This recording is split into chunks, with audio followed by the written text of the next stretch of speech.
ಸಮಸ್ತ ಶುದ್ಧ ಬ್ರಹ್ಮ ಸ್ವರೂಪರಲ್ಲಿ ಅನಂತ ಅನಂತ ಪ್ರಣಾಮಗಳು. ಪ್ರಸಾದಿಯ ನಿರ್ದೇಶನ ಸ್ಥಳಕ್ಕೆ ಸಂಬಂಧಪಟ್ಟಂತ ಚಿನ್ಮಯ ಜ್ಞಾನಿ ಚನ್ನಬಸವೇಶ್ವರರ 3ನೇ ವಚನ ವಿಶ್ಲೇಷಣೆ ಮಾಡಿ ಆ ವಚನಕ್ಕೆ ಆಧಾರ ಸಾಕ್ಷಿ ಯಾವುದು ಅಂತೇಳಿ ಕರುಣಿಸಿದ್ದಾರೆ. ಇದು ಹೆಂಗಿರ್ತದಂತಂದ್ರೆ ಆಗಮಗಳಲ್ಲಿರುವ ಶ್ಲೋಕ ಇದು.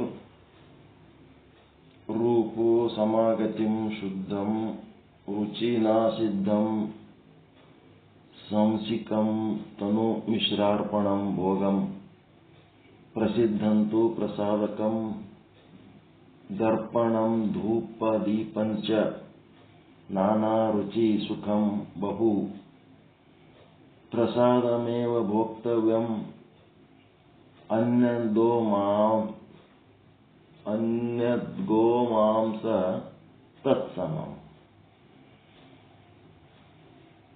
ರೂಪಂ ಸಮಾಗತಂ ದ್ರವ್ಯಂ ರುಚಿನಾ ಸುಖ ಸಮರ್ಪಿತಂ ಉಭಯಾರ್ಪಣಂ ವಿಹೀನೋ ಪ್ರಸಾದ ನಿಷ್ಕಲ ಭವೇತ್. ಗ್ರಾಣಾಚಾರ ಲಿಂಗಸ್ಯ, ಇದು ಹಿಂಗೆ ಓದ್ಲಕತ್ತೇನೆ ಅಲ್ಲಿ ಏನ್ರಿ ಅರ್ಥ ಆಗಕತ್ತದನ್ರಿ ನಿಮ್ಮ ಗ್ರಾಣಾಚಾರ ಲಿಂಗಸ್ಯ ಗಂಧ ಗೃಷ್ಣಾತಿಯೋತ್ಸದ ಜಿಹ್ವಾಂ ಗುರುಲಿಂಗಂ ರಸಂ ಗೃಷ್ಣಾತಿ ಯೋತ್ಸದ ಚಕ್ಷುಷ ಶಿವಲಿಂಗ ಚ. ಏನ್ ಅರ್ಥ ಆಗಕತ್ತದ್ರಿ ಇದು ಓದಿದ್ದು? ಏನ್ ಅರ್ಥ ಆಗಿ ಇದೇನದ ಆಗಮಗಳಲ್ಲಿರುವಂತ ಶ್ಲೋಕ ಇದು, ಶಿವಾಗಮಗಳಲ್ಲಿರುವ ಶ್ಲೋಕ ಇದು. ಈ ಶ್ಲೋಕ ಇದು ಒಂಥರ ವಿಚಾರ ಸಾಗರ ಇದ್ದಂಗ. ಶಿವಾಗಮ ಅಂದ್ರೆ ಅದು ಸಂಸ್ಕೃತ ಭಾಷೆಯಲ್ಲಿರುವಂತ ವಿಚಾರ, ಅದು ಏನು ತಿಳಿತಿದ್ದಿಲ್ಲ.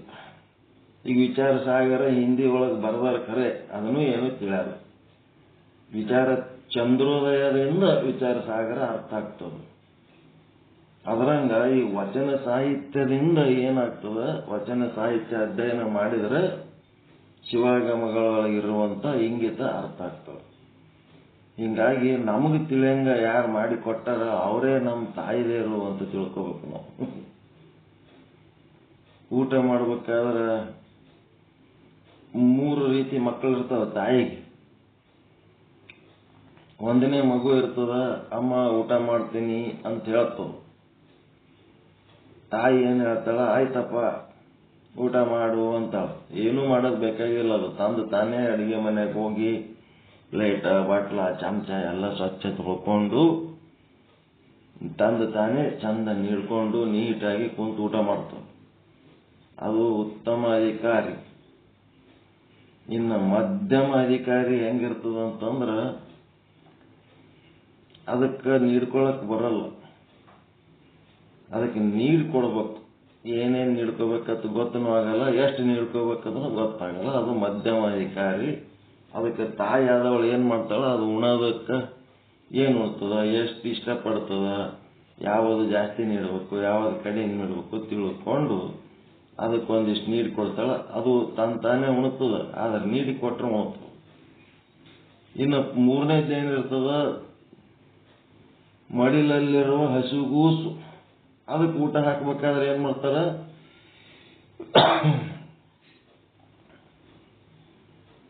ಮಡಿಲಲ್ಲಿರುವ ಹಸಿಗೂಸಿಗೆ ಊಟ ಮಾಡಿಸ್ಬೇಕಾದ್ರೆ ಏನ್ ಮಾಡ್ತಾಳ ತಾಯಿ,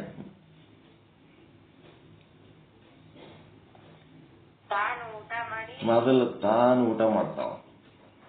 ಊಟ ಮಾಡಿ ತನ್ನ ಸ್ತನದ ಹಾಲನ್ನ ಆ ಕೂಸಿಗೆ ಕುಡಿಸ್ತಾಳ, ಸ್ತನಪಾನ ಮಾಡ್ತಾಳ. ಮೊದಲು ತಾನು ಊಟ ಮಾಡ್ತಾಳ.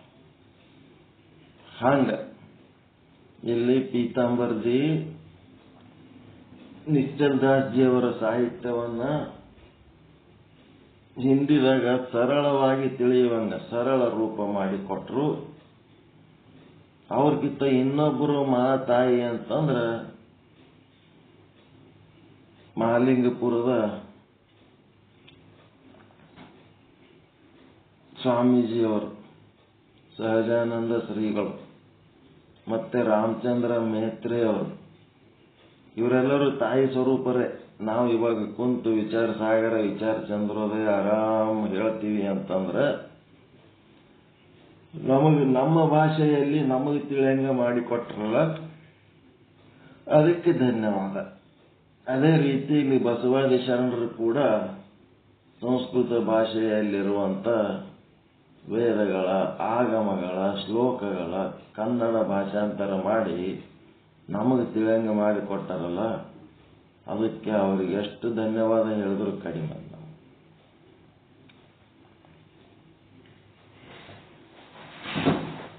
ಅದಕ್ಕೆ ಅದು ಎಷ್ಟು ದೊಡ್ಡದು ಅಂತಂದ್ರೆ ಒಂದು ಪೇಜ್ ತುಂಬಾ ಅದು ಇದು ಏನು ಹೇಳ್ಯಾರಲ್ಲ ಅದು ಅದನ್ನ ಹಂಗೆ ದಾಟಿಸಿ ಮುಂದೆ ಬರೋಣ. ಇದು ಕಾರಣ ಶ್ರೀ ಗುರುವಿನ ಆಜ್ಞೆಯ ಮೀರಿದವನು ಜ್ಞಾನಿಯಲ್ಲ ಭಕ್ತನಲ್ಲ ಕೇಳಿರೋ. ಗುರುವಿನ ಆಜ್ಞೆ ಮೀರಿದವ, ಗುರು ಏನ್ ಹೇಳ್ತಾನ ಅದನ್ನ ನಾವು ಮಾಡ್ಬೇಕಷ್ಟೇ. ಅವ ಹೇಳಿದ್ದು ಮಾಡ್ಲಿಲ್ಲ ಅಂತಂದ್ರ ಅವ ಭಕ್ತನೂ ಅಲ್ಲ ಜ್ಞಾನಿನೂ ಅಲ್ಲ.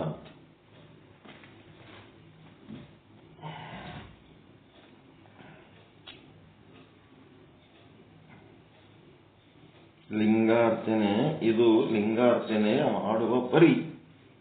ಲಿಂಗಕ್ಕ ನಮ್ಮ ಅಂಗ ಸುಖಗಳು ಏನ್ ಬರ್ತಾವಲ್ಲ ಆ ಸುಖಗಳನ್ನ ಮೊದಲ ಲಿಂಗಕ್ಕ ನೈವೇದ್ಯ ಮಾಡಿ ಆಮೇಲೆ ಅದನ್ನ ಪ್ರಸಾದ ರೂಪದಲ್ಲಿ ಸ್ವೀಕಾರ ಮಾಡೋದ್ರ ಬಗ್ಗೆನೇ ಇದ್ರೊಳಗೆ ಹೇಳ. ಶಬ್ದ ಸ್ಪರ್ಶ ರೂಪ ರಸ ಗಂಧಗಳು ಯಾವ ರೀತಿ ನಮ್ಮಲ್ಲಿ ಬರ್ತಾವ ಬಂದ ಕೂಡಲೇ ಅವುಗಳನ್ನ ಮೊದಲ ಲಿಂಗಕ್ಕೆ ಸಮರ್ಪಿಸಿ ನೈವೇದ್ಯ ಮಾಡಿ ಅವುಗಳನ್ನು ಭೋಗಿಸ್ಬೇಕಂತ ಹೇಳಿದ್ರೆ ಇದು ಲಿಂಗ ಪೂಜೆ ಮಾಡುವ ಪರಿ. ಇದು ಕಾರಣ ಶ್ರೀ ಗುರುವಿನ ಆಜ್ಞೆಯ ಮೀರಿದವನು ಜ್ಞಾನಿಯಲ್ಲ ಭಕ್ತನಲ್ಲ ಕೇಳಿರೋ. ಅವ ನಾನೊಬ್ಬ ಲಿಂಗ ಭೋಗೋಪಭೋಗಿ ಯಾದಾತನು ರಾಜಾದಿ ರಾಜ ಮಹಾರಾಜ ದೇವರ ದೇವ ಮಹಾದೇವಂಗೆ ಆರೋಗಣೆಯ ಮಾಡಿಸದೆ ಪರಿಯಾಣವ ತೆಗೆಯಲು ದ್ರೋಹವಯ್ಯ. ಇದನ್ನರಿದು ಶ್ರೀ ಗುರುವಿನ ಆಜ್ಞೆಯ ತಪ್ಪದೆ ಲಿಂಗಾರ್ಚನೆ ಮಾಡುವ ಕ್ರಿಯೆ ಕಟ್ಟಳೆಯು ತಪ್ಪದೆ ದೇವರ ಪರಿಯಾಣದಲ್ಲಿ ಷಡುರಸ ದ್ರವ್ಯ ಮೊದಲಾದ ಸಕಲ ಪದಾರ್ಥಗಳ ನೀಡಿ ಆ ಶುದ್ಧ ಸಿದ್ಧ ಪ್ರಸಾದವಾಗಿ ಅರ್ಪಿತವ ಮಾಡುವುದು.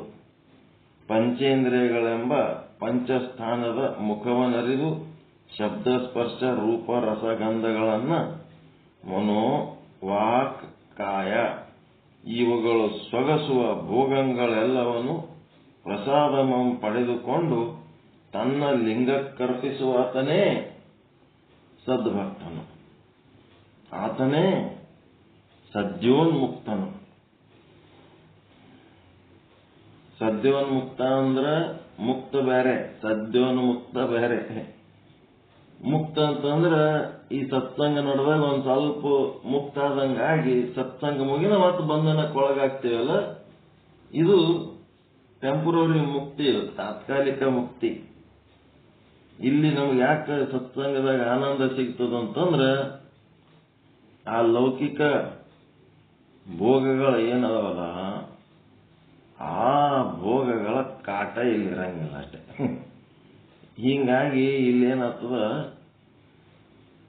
ಪ್ರಾಜ್ಞ ಜೀವ ವಿಶ್ವಜೀವ ಮತ್ತೊಂದು ಯಾವ ಜೀವ ತೈಜಸ್ ಜೀವ, ಆ ಜೀವರುಗಳು ಭೋಗಗಳನ್ನ ಕೊಡೋದು ನಿಲ್ಲಿಸ್ಬಿಟ್ಟಿರ್ತಾರೆ. ಇಲ್ಲಿ ಕೇವಲ ಜ್ಞಾನದ ಕೆಲಸ ನಡೆದಿರ್ತದ.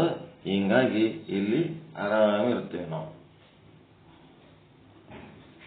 ಮನೋವಾಕ ಕಾಯಗಳಿಗೆ ಸೊಗಸುವ ಹಿಂಗೆಲ್ಲ ಅದಲ್ಲ. ಇದು ಸದ್ಯೋನ್ಮುಕ್ತ ಅಂತಂದ್ರ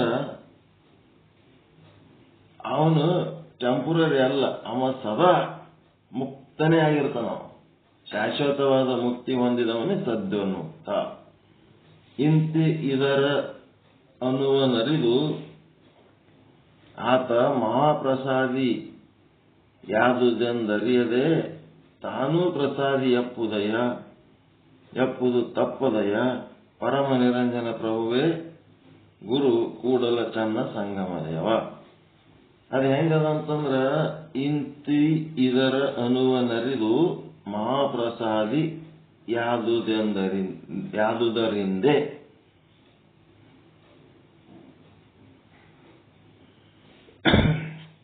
ತಾನೂ ಪ್ರಸಾದಿ ಅಪ್ಪುದಯ ಇದು ತಪ್ಪದಯ ಪರಮ ನಿರಂಜನ ಪ್ರಭುವೇ ಗುರುವೇ ಕೂಡಲ ಚನ್ನ ಸಂಗಮ ದೇವ.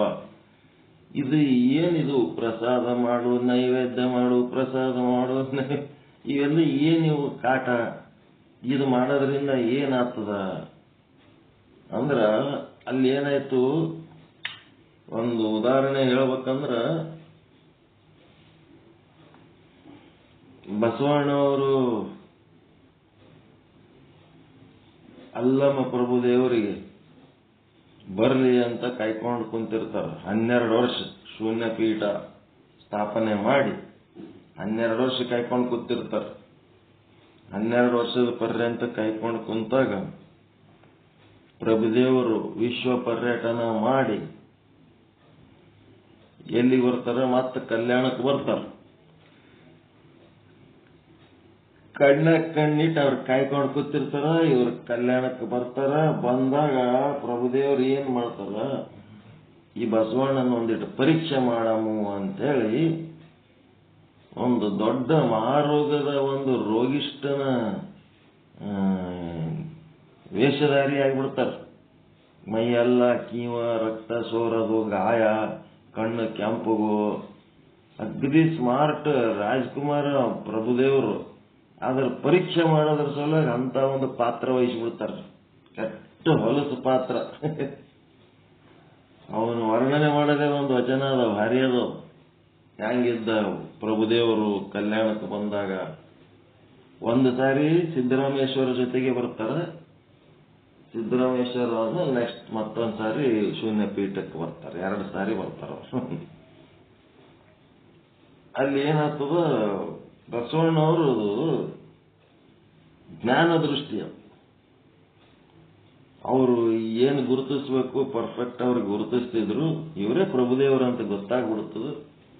ಗೊತ್ತಾದಾಗ ಅವ್ರ ಕೈ ಹಿಡ್ಕೊಂಡು ಒಯ್ದು ಒಬ್ಬ ವಿಕಾರಿ, ರೋಗಿಷ್ಠ ವಿಕಾರಿಗೆ ಒಯ್ದಕ್ಕೆ ಶೂನ್ಯ ಪೀಠದ ಮೇಲೆ ಕುಂದಿರಿಸಿ ಪ್ರತಿನಿತ್ಯ ಸಂಜೆಗೆ 2 ತಾಸು 3 ತಾಸು ಸತ್ಸಂಗ ಮಾಡಿ ಎಲ್ಲರೂ ಜ್ಞಾನಿಗಳಾಗಿ ಎಲ್ಲರಿಗೆ ಅನುಭವದ ಒಂದು ರುಚಿ ಗೊತ್ತಿದ್ದವ್ರು, ಪರ್ಫೆಕ್ಟ್ ಇದ್ದವ್ರು ಎಲ್ಲರೂ ಕೂಡಿಕೆ ಒಂದು ದಾರಿಗೆ ಹೋಗ ವಿಕಾರಿಗೆ ಒಯ್ದು ಮೇಲೆ ಶೂನ್ಯ ಪೀಠದ ಮೇಲೆ ಕುಂದಿರಿಸಿದ ಮೇಲೆ ಅಲ್ಲಿ ಸುತ್ತಮುತ್ತ ಇರೋರ ಪರಿಸ್ಥಿತಿ ಏನಾಗ್ಬೋದು? ಅದರಾಗ ಜಂಗಮರ ಪ್ರವೃತ್ತಿ ಅನ್ನೋ ರಾಜಸ ಪ್ರವೃತ್ತಿ, ಸಮಾಜವನ್ನು ಆಳುವ ಪ್ರವೃತ್ತಿ. ಅವರು ಸಮಾಜದ ಮೇಲೆ ಅವ್ರದೇ ಆದ ಒಂದು ಪ್ರಾಬಲ್ಯ ಇರ್ತದೆ. ಮನೆಗೆ ಹೋಗಿ ಈ ಧರ್ಮ ನಡೆಸಬೇಕು, ಇದರಂಗ ನಡ್ಕೋಬೇಕು ನೀವು ಅಂತೇಳಿ ಅವ್ರದ್ದು ಒತ್ತಡ ಇರ್ತದೆ. ಸಮಾಜದಾಗ ಮನೆ ಮೇಲೆ ಹೋಗಿ ಸಾಮಾಜಿಕ ಕಳಕಳಿ ಇರ್ತದ. ಅಂತ ಒಂದು ಜಂಗಮರು ಏನ್ ತಿಳ್ಕೊಂಡಿರ್ತಾರ, ಈ ಶೂನ್ಯ ಪೀಠಕ್ಕೆ ನನಗ್ ಕುಂದಿರ್ತಾರ, ನಿಮಗ್ ಕುಂದಿರ್ತಾರ ಅಂತ ಅವ್ರು ಆಸೆ ಪಟ್ಟಿರ್ತಾರ. ಇಲ್ಲಿ ಬಸವಣ್ಣವ್ರು ನೋಡಿದ್ರೆ ಹೋಗಿ ಪ್ರಭುದೇವರಿಗೆ ಕುಂದಿರ್ಸಿಬಿಡ್ತಾರ. ಪ್ರಭುದೇವರಿಗೆ ಕುಂದಿರ್ಸಿದ ಕೂಡ್ಲೇನೆ ಇವರು ಒಬ್ಬ ಜಂಗಮನ ಅಭಿಮಾನದಿಂದ ಹಾಳಾಯಿತು ಕಲ್ಯಾಣ ಅಂತ ಈ ಪ್ರಭುದೇವರು ಬಂದದ್ದಕ್ಕೆ ಓಸು ಮಂದಿಗೆ ತ್ರಾಸಾಗಿಬಿಡ್ತಲ್ಲ ಅಂತ ಪರೇಶಾನ್ ಆಗ್ತಾರ. ಪರೇಶಾನ್ ಆಗಿ ಏನ್ ಮಾಡ್ತಾರ, 1,96,000 ಜಂಗಮರದ ಅಡಿಗೆ ತಯಾರಾಗಿರ್ತದ. ಅವ್ರು ಊಟ ಮಾಡ್ಲಾರ್ದೆ ಶೆಟ್ಕೊಂಡು ಕೂತ್ ಬಿಡ್ತಾರ. ಶೆಟ್ಕೊಂಡು ಕೂತ ಮೇಲೆ ಏನಾಯ್ತು, ಅಡಿಗೆ ಹಾಳಾಗ್ತದ, ಪ್ರಸಾದ ಕೆಟ್ಟೋಗ್ತದ. ಊಟ ಮಾಡ್ರಿ ಮನ ಒಲಿಸುವ ಕೆಲಸ ಬಸವಣ್ಣವ್ರು ಮಾಡ್ತಿರ್ತಾರ. ಅವ್ರೆಲ್ಲಿ ಆಟಪಾಗಲ್ಲ ಜಂಗಮರು ಬಸವಣ್ಣವ್ರಿಗೆ. ಎಂತ ಕೆಲಸ ಮಾಡಿದೆವ, ಯಾವನ ಭಿಕಾರಿಗೆ ತಂದು ಶೂನ್ಯ ಪೀಠದ ಮೇಲೆ ಕುಂದಿರ್ಸಿದಿ, ನಾವು ಹೆಂಗ ಊಟ ಮಾಡ್ಬೇಕು, ಹಿಂಗ ತಕರಾರು ನಡೆದಿರ್ತದ. ಅವಾಗ ಪ್ರಭುದೇವರು ಬಸವಣ್ಣವ್ರಿಗೆ ಕರೆದು ಏನ್ ನಡೆದವ, ಏನಿಲ್ಲ ಪ್ರಸಾದ ಮಾಡ್ಲಕ್ ಒಲ್ಲ ಅಂತಾರ ಅವರು. ಯಾಕಂತ, ಶೂನ್ಯ ಪೀಠದ ಮೇಲೆ ನಿಮಗ್ ಕುಂದಿರ್ಸಿದ್ದಕ್ಕೆ ಅವ್ರಿಗೆ ಸಿಟ್ಟು ಬಂದವ. ಹಂಗ ಆಯ್ತೆ ಅಂತೇಳಿ ಈಗೇನು ಸಮಸ್ಯೆ? ಏನಿಲ್ಲ, ಅಡಿಗೆ ಮಾಡ್ಯಾರ ಆರಿ ಹೋಗ್ತದ, ಇನ್ನೊಂದು ಸ್ವಲ್ಪ ಹೊತ್ತಾದ್ರೆ ಕೆಟ್ಟು ಹೋಗ್ಬಿಡ್ತದ. ಒಂದಲ್ಲ ಎರಡಲ್ಲ, ಸುಮಾರು 2 ಲಕ್ಷ ಜನರಿಗೆ ಮಾಡಿದಷ್ಟು ಅಡಿಗೆ ಅದು ಹಾಳಾಗ್ತದ ಅಂತ ನಾವು ಊಟ ಮಾಡಿರೋದು ಕೇಳಕತ್ತೀವಿ. ಮತ್ತು ಅವ್ರು ಏನಂತಾರ? ಊಟ ಮಾಡಲ್ಲ ಅಂತಾರ. ಊಟ ಮಾಡ್ಲಾರ್ದವ್ರಿಗೆ ಎದಕ್ಕೆ ಒತ್ತಾಯ ಮಾಡ್ತೀವಿ? ನನಗೆ ಹೊಟ್ಟೆ ಹಸಿವಾಗಿಲ್ಲ, ನನಗೆ ಊಟಕ್ಕೆ ಹಾಕ. ಆ ಪ್ರಭುದೇವರು ಕುಂದಿರ್ತಾರ ಊಟಕ್ಕೆ, ಬಸವಣ್ಣವರು ತಂದು ನೀಡ್ತಾರ. 1,96,000 ಜಂಗಮರಿಗೆ ಮಾಡಿದ ಅಡಿಗೆ ಎಲ್ಲ ಪ್ರಭುದೇವರು ಊಟ ಮಾಡ್ತಾರೆ, ಎಲ್ಲ ಉಣ್ತಾರೆ. ಮತ್ತವ್ರು ಏನಂತಾರೆ ಕೊನೆಗೆ? ಬೇಡು ಬೇಡಲೆ ಹಂದೆ, ತನುವ ಬೇಡಿದಡೀವೆ, ಮನವ ಬೇಡಿದಡೀವೆ, ಧನವ ಬೇಡಿದಡೀವೆ, ಬೇಡು ಬೇಡಲೆ ಹಂದೆ ಅಂತ ಒಂದು ವಚನದ ಬಸವಣ್ಣವರು. ಹಂದೆ ಅಂತಂದ್ರೆ ಹೇಳಿ, 1,96,000 ಜಂಗಮರಿ ಮಾಡಿದ ಅಡಿಗೆ ಉಂಡಿದೆ, ಇನ್ನ ಬೇಕಂದ್ರೆ ಮಾಡಿ ಹಾಕ್ತೀನಿ ಅಂತ ನಾವು ಬಸವಣ್ಣ. ಅವಾಗ ಪ್ರಭುದೇವರಂತಾರ, ತನು ಮನ ಧನ ಇವೇನು ನಿನ್ನೂ ನಿಮ್ಮ ಅಪ್ಪನು ಅಂತ ಕೇಳ್ತಾರ. ತನು ಪಂಚಭೂತದ್ದು, ಮನ ಬಯಲಿಂದದು, ಧನ ಇಲ್ಲಿ ವ್ಯವಹಾರಕ್ಕೆ ಸಂಬಂಧಪಟ್ಟಂಥದ್ದು. ಇದು ಯಾವುದು ನಿಂದಲ್ಲ. ಇಲ್ಲಿ ತನ 1,96,000 ಜಂಗಮರಿಗೆ ಮಾಡಿ ಹಾಕಿದ್ದು ನನಗೆ ಉಣಿಸೀನಿ ಅಂತೇಳಿ ನೀನು ಅಭಿಮಾನ ಪಡ್ಲಕ್ಕ ಅದು ನಿನ್ನ ಊಟ ನೀ ಮಾಡಿದ್ದಲ್ಲ, ಅದಕ್ಕೆ ನಿನಗೆ ಸಂಬಂಧ ಇಲ್ಲ ಅಂದ್ಬಿಡ್ತಾರ. ನೀ ಏನು ಮಾಡಿಲ್ಲ, ಏನು ಮಾಡಿಸಿಲ್ಲ, ನೀನು ಇದು ಮಾಡಿದ್ರೆ ಪುಣ್ಯನೂ ನಿನಗೆ ಸಿಗಂಗಿಲ್ಲ ಅಂದ್ಬಿಡ್ತಾರ. ಅವಾಗ ಬಸವಣ್ಣವರಿಗೆ ಜ್ಞಾನೋದಯ ಆಗ್ತದೆ. ನನ್ನನ್ನು ಹೊರತುಪಡಿಸಿ ನನ್ನಲ್ಲಿರುವ ದ್ರವ್ಯಗಳನ್ನು ನಾನು ನೈವೇದ್ಯ ಮಾಡಿದ್ದೇನೆ ಹೊರತು ನನ್ನನ್ನು ನಾನು ನೈವೇದ್ಯ ಮಾಡಲಿಲ್ಲ, ನಾನು ಪ್ರಸಾದವಾಗಲಿಲ್ಲ. ಇದು ಬಹಳ ಸೂಕ್ಷ್ಮವಾದ ವಿಷಯ ಅದ. ಇನ್ನೊಬ್ಬರಿಗೆ ಊಟಕ್ಕೆ ಹಾಕಿ ತಾನು ಸಂತೋಷ ಪಡೋದು ಬೇರೆ, ತಾನೇ ಊಟ ಆಗಿ ಅವರ ಊಟಕ್ಕೆ ಅವ್ರ ಭೋಗಕ್ಕೆ ತಾನೇ ಅಡಿಗೆ ಆಗಿ ತನ್ನನ್ನು ತಾನೇ ನೈವೇದ್ಯ ಮಾಡಿಕೊಂಡ್ರೆ ಅವನಿಗೆ ಪ್ರಸಾದ, ಅವ ಪ್ರಸಾದ ಸ್ವರೂಪ ಆಗ್ತಾನ. ತನ್ನನ್ನೇ ಗುರುಲಿಂಗ ಜಂಗಮರಿಗೆ ನೈವೇದ್ಯ ಮಾಡಿಕೊಂಡವನು ಹೆಂಗಲ್ಲ? ತನ್ನ ಅಹಂಕಾರ ನಾನು ಅನ್ನೋದೇನದಲ್ಲ, ಅದು ಗುರುಲಿಂಗ ಜಂಗಮರಿಗೆ ನೈವೇದ್ಯ ಮಾಡಬೇಕು. ತನ್ನ ಅಹಂಕಾರವನ್ನು, ಆ ಅಹಂಕಾರದಾಗ ಏನೇನು ಸೇರವ, ನಾಮ ರೂಪ ಕ್ರಿಯೆ ಅಭಿಮಾನ ಏನೇನದವಲ್ಲ, ಅವೆಲ್ಲ ಓಸು ದೇವರಿಗೆ ಸಮರ್ಪಿಸ್ಬೇಕು. ಅವಾಗ ತಾನೇ ಏನಾತನ? ಪ್ರಸಾದ ಆಗ್ತಾನ. ತಾನೇ ನೈವೇದ್ಯ ಆಗಿ ತಾನೇ ಪ್ರಸಾದ ಆಗದರ ಸಲುವಾಗಿ ಇವೆಲ್ಲ ಓಸು ನೈವೇದ್ಯ ಮಾಡಿ ಪ್ರಸಾದ ಮಾಡುವಂತ ರೂಢಿ ಮಾಡಬೇಕು. ಅರ್ಥ ಆಗ್ಲಕತ್ತದ್ರ?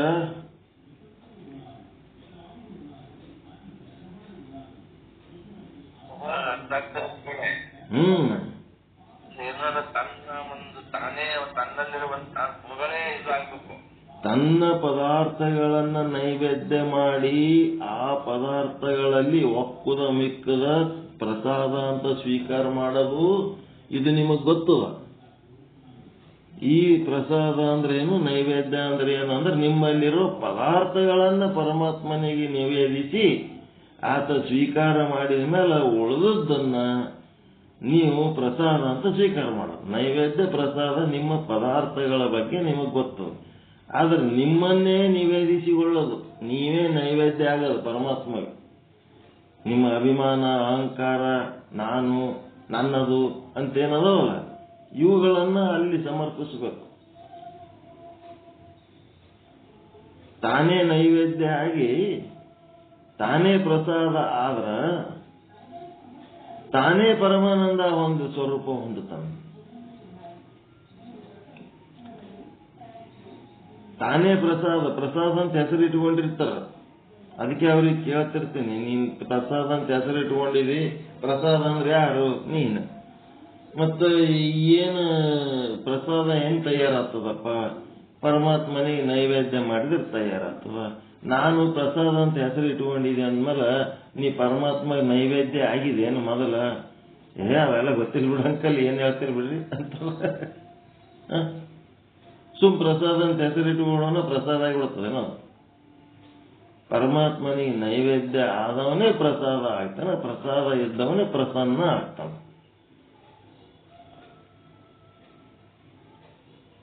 ಅರ್ಥ ಆಯ್ತ್ರ? ಅದು ಏನ್ ಬರ್ದಾರ ನೋಡ್ರಿ, ಏನೆಲ್ಲ ಅರ್ಪಿಸಿ ನೈವೇದ್ಯ ಮಾಡಿ ಪ್ರಸಾದ ಪಡ್ಕೊಳ್ಳೋವನಿಗೆ ಆತ ಮಹಾಪ್ರಸಾದಿ ಅಂತ.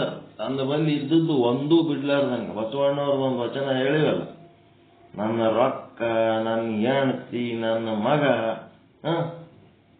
ಮತ್ತ ಏನೇನದ ನಂದು ಎಲ್ಲ ಓಟು ನೀನು ತಗೋ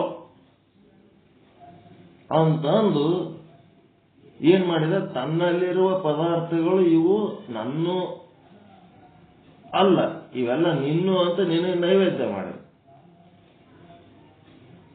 ಇಷ್ಟೆಲ್ಲ ಮಾಡಿದ್ರು ಏನಾಯ್ತು? ಮಹಾಪ್ರಸಾದಿ ಅನಿಸ್ಕೊಂಡೆವು. ಆದ್ರೆ ತಾನು ಪ್ರಸಾದಿ ಎಪ್ಪುದು ಮತ್ತು ತಾನು ಪ್ರಸಾದಿ ಆಗ್ಬೇಕಾದ್ರೆ ತಾನು ಸ್ವತಃ ನೈವೇದ್ಯ ಆಗ್ಬೇಕು. ಆ ವಚನ ಗೊತ್ತದಲ್ಲ, ಓದಿವಲ್ಲ. ತನ್ನಲ್ಲಿರುವ ಪದಾರ್ಥಗಳನ್ನೆಲ್ಲ ಸಮರ್ಪಿಸಿ ನೈವೇದ್ಯ ಪ್ರಸಾದ ಪಡ್ಕೊಳ್ಳೋದು ವಚನ ಓದಿರ ಇಲ್ಲ? ಗೊತ್ತದ ಇಲ್ಲ?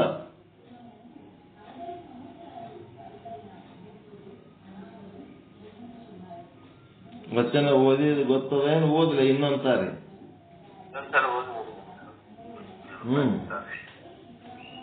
ಬರ್ಕೋಬೇಕು. ಒಂದ್ಸಾರಿ ಹೇಳಿದಾಗ ಬರ್ಕೊಂಡ್ಬಿಡ್ಬೇಕು. ಅದು ಮೆಲುಕು ಮಾಡಿ ಬರ್ಕೊಂಡ್ಬಿಡ್ಬೇಕು. ಮಹಾಪ್ರಸಾದಿ, ಬರೇ ಪ್ರಸಾದಿ ಅಲ್ಲ, ಮಹಾಪ್ರಸಾದಿ. ವಚನ ಸಂಪುಟದೊಳಗ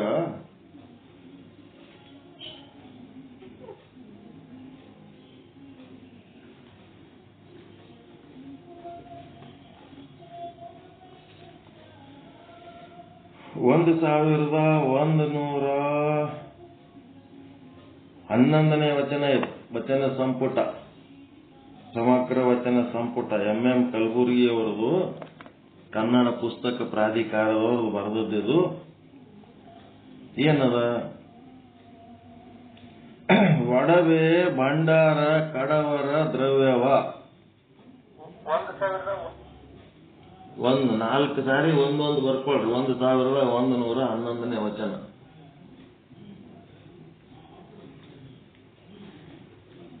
ಈ ಸಂಪುಟ ಎಷ್ಟನೇ ಇಸ್ವಿಯಾಗ ಮಾಡಿದ್ದು ಅಂತಂದ್ರ, ಅವ್ರು ಒಂದೊಂದು ಇಸ್ವಿಗಳದಾಗ ಮಾಡಿದಾಗ ಏನ್ ಮಾಡ್ಯಾರ, ಒಂದೊಂದ್ ಸಾರಿ ತಿದ್ದುಪಡಿ ಮಾಡ್ಯಾರ. ಇದು ದ್ವಿತೀಯ ಪರಿಷ್ಕರಣೆ 2001ರಾಗ ಮಾಡಿದ್ದವು. ಇದಕ್ಕಿಂತ ಮೊದಲೊಮ್ಮೆ ಮಾಡ್ಯಾರ. ಅದ್ರಾಗ ಚಲೋ ವಚನಗಳದಾವ, ಅವೆಲ್ಲ ತೆಗೆದು ಹಾಕಿ ಮತ್ತೆ 2ನೇ ಪರಿಷ್ಕರಣೆ ಮಾಡ್ಯಾರ. ಹಿಂಗೆ ಅವ್ರು ಹೆಂಗ್ ಬೇಕಂತ ತಿದ್ದಾರ. ಅವು ಏನದವ ಶುದ್ಧ ರೂಪದಲ್ಲಿ ಇಲ್ಲ. ಹೋಗು ಅಳಕಟ್ಟಿ ಅವ್ರದ್ದು ಒಂದೇ ಶುದ್ಧ ರೂಪದಾಗ ಅದ. ಅವು ಇನ್ನ ಹೆಚ್ಚಾಗ್ಬೇಕು, ಬಿತ್ತು ಕಡಿಮೆ ಮಾಡ್ಯಾರ ವಚನಗಳು 2ನೇ ಸಂಪುಟದಾಗ. ಒಡವೆ ಭಂಡಾರ ಕಡವರ ದ್ರವ್ಯವ, ರೊಕ್ಕ ರೂಪಾಯಿ ಬಂಗಾರ ಏನೇನದ ಅದೆಲ್ಲ ಬಡ್ಡಿ ವ್ಯವಹಾರಕ್ಕೆ ಕೊಟ್ಟು ಮನೆಯ ಗೋಂಟಿನಲ್ಲಿ ಒಯ್ದುಕೊಂಡಿದ್ದೆನಾದಡೆ ಅದು ಎನ್ನ ಅರ್ಥವಲ್ಲ ಅನರ್ಥವೆಂಬೆ. ಏನೋ ಕಂತ್ರಾಟ್ ಕೆಲಸ ಮಾಡಿ ದುಡ್ಡು ಜಮಾಯಿಸಿ, ಜಗ್ಗಿ ರೊಕ್ಕ ಜಮಾಯಿಸಿ, ಆಗಿನ ಕಾಲದಾಗ ಬ್ಯಾಂಕ್ ಇರಲಿಲ್ಲ, ಮನೆಯಾಗ ಎಲ್ಲೆಡೆ ಒಂದು ಗಂಟು ಮಾಡಿ ಎಲ್ಲೆಡೆ ಇಡ್ತಿದ್ರು. ಗಾಡ್ಯಾಗಾರ ಮುಚ್ಚಿಡ್ತಿದ್ರು, ಅಡಕಲ್ ಗಡಿಗೆಯಾಗ ಇಡ್ತಿದ್ರು. ಎಲ್ಲೇ ಒಂದ್ ಕಡೆ ಗಂಟು ಮಾಡಿದ್ನಿ ಅಂತಂದ್ರೆ ಅದನ್ನ ಅಂದಲ್ಲ. ಸಂಗಮ ದೇವ, ನೀನು ಜಂಗಮ ರೂಪಾಗಿ ಬಂದು ಏನ್ ಮಾಡ್ಬೇಕು? ಆ ಧನವನ್ನು ನೀನು ಬಲ್ಲಂತೆ, ನಿನಗೆ ಹ್ಯಾಂಗ ಬೇಕು ಹಂಗ ನಾನು ಗಳಿಸಿಟ್ಟ ರೊಕ್ಕ ಎನ್ನ ಮುಂದೆ ಸೂರೆಗೊಳ್ಳುತ್ತಿದ್ದಡೆ, ನನ್ನ ಮುಂದೆ ಎಲ್ಲ ನೀನು ಎಲ್ಲ ದುಡ್ಡು ತಗೊಂಡು ಖಾಲಿ ಮಾಡ್ತಿದ್ದಿ ಅಂತಂದ್ರೆ, ನಾನು ಬೇಕು ಬೇಡ ಎಂದು ಮನದಲ್ಲಿ ಮರುಗಿದೆನಾದಡೆ, ನಿಮ್ಮ ಆಣೆ ನಿಮ್ಮ ಪ್ರಮತರಾಣೆ ಮನದೊಡೆಯ ನೀನೇ ಬಲ್ಲೆ. ನನ್ನ ಮನಸ್ಸಿನ ಒಡೆಯ ನೀನದಿ, ನಿನಗೆ ಗೊತ್ತದ ನಾ ಎಂಥವದಿನಂತ. ನನ್ನ ಮನೆಯಾಗಿದ್ದು ರೊಕ್ಕ ನಾ ಗಳಿಸಿದ್ದು ಅದೆಲ್ಲ ನಂದಲ್ಲಪ್ಪ, ಅದೆಲ್ಲ ನಿಂದು ನೀತು, ನೀ ಏನಾರೆ ಮಾಡು ಅಂತೇಳಿ ನಿನಗ ನಾನು ನನ್ನಲ್ಲಿರುವ ದುಡ್ಡನ್ನ ನೈವೇದ್ಯ ಮಾಡ್ತೀನಿ.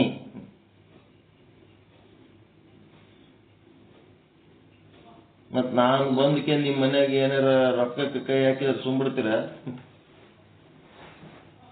ರೊಕ್ಕ ನಿಮ್ದ ಬಾಯಿಲೆ ಅಂತಿರ್ತೀರಿ. ನಿಮ್ ರೊಕ್ಕ ನಿಮ್ ಜೋಬ್ನ ಕೈ ಹಾಕಿ ರೊಕ್ಕ ತಗೊಂಡ್ರು ಸುಮ್ಮಿರ್ತೀರ? ಹೆಂಗ? ವಿಚಿತ್ರ ಪ್ರಶ್ನೆ ಅದಲ್ಲ.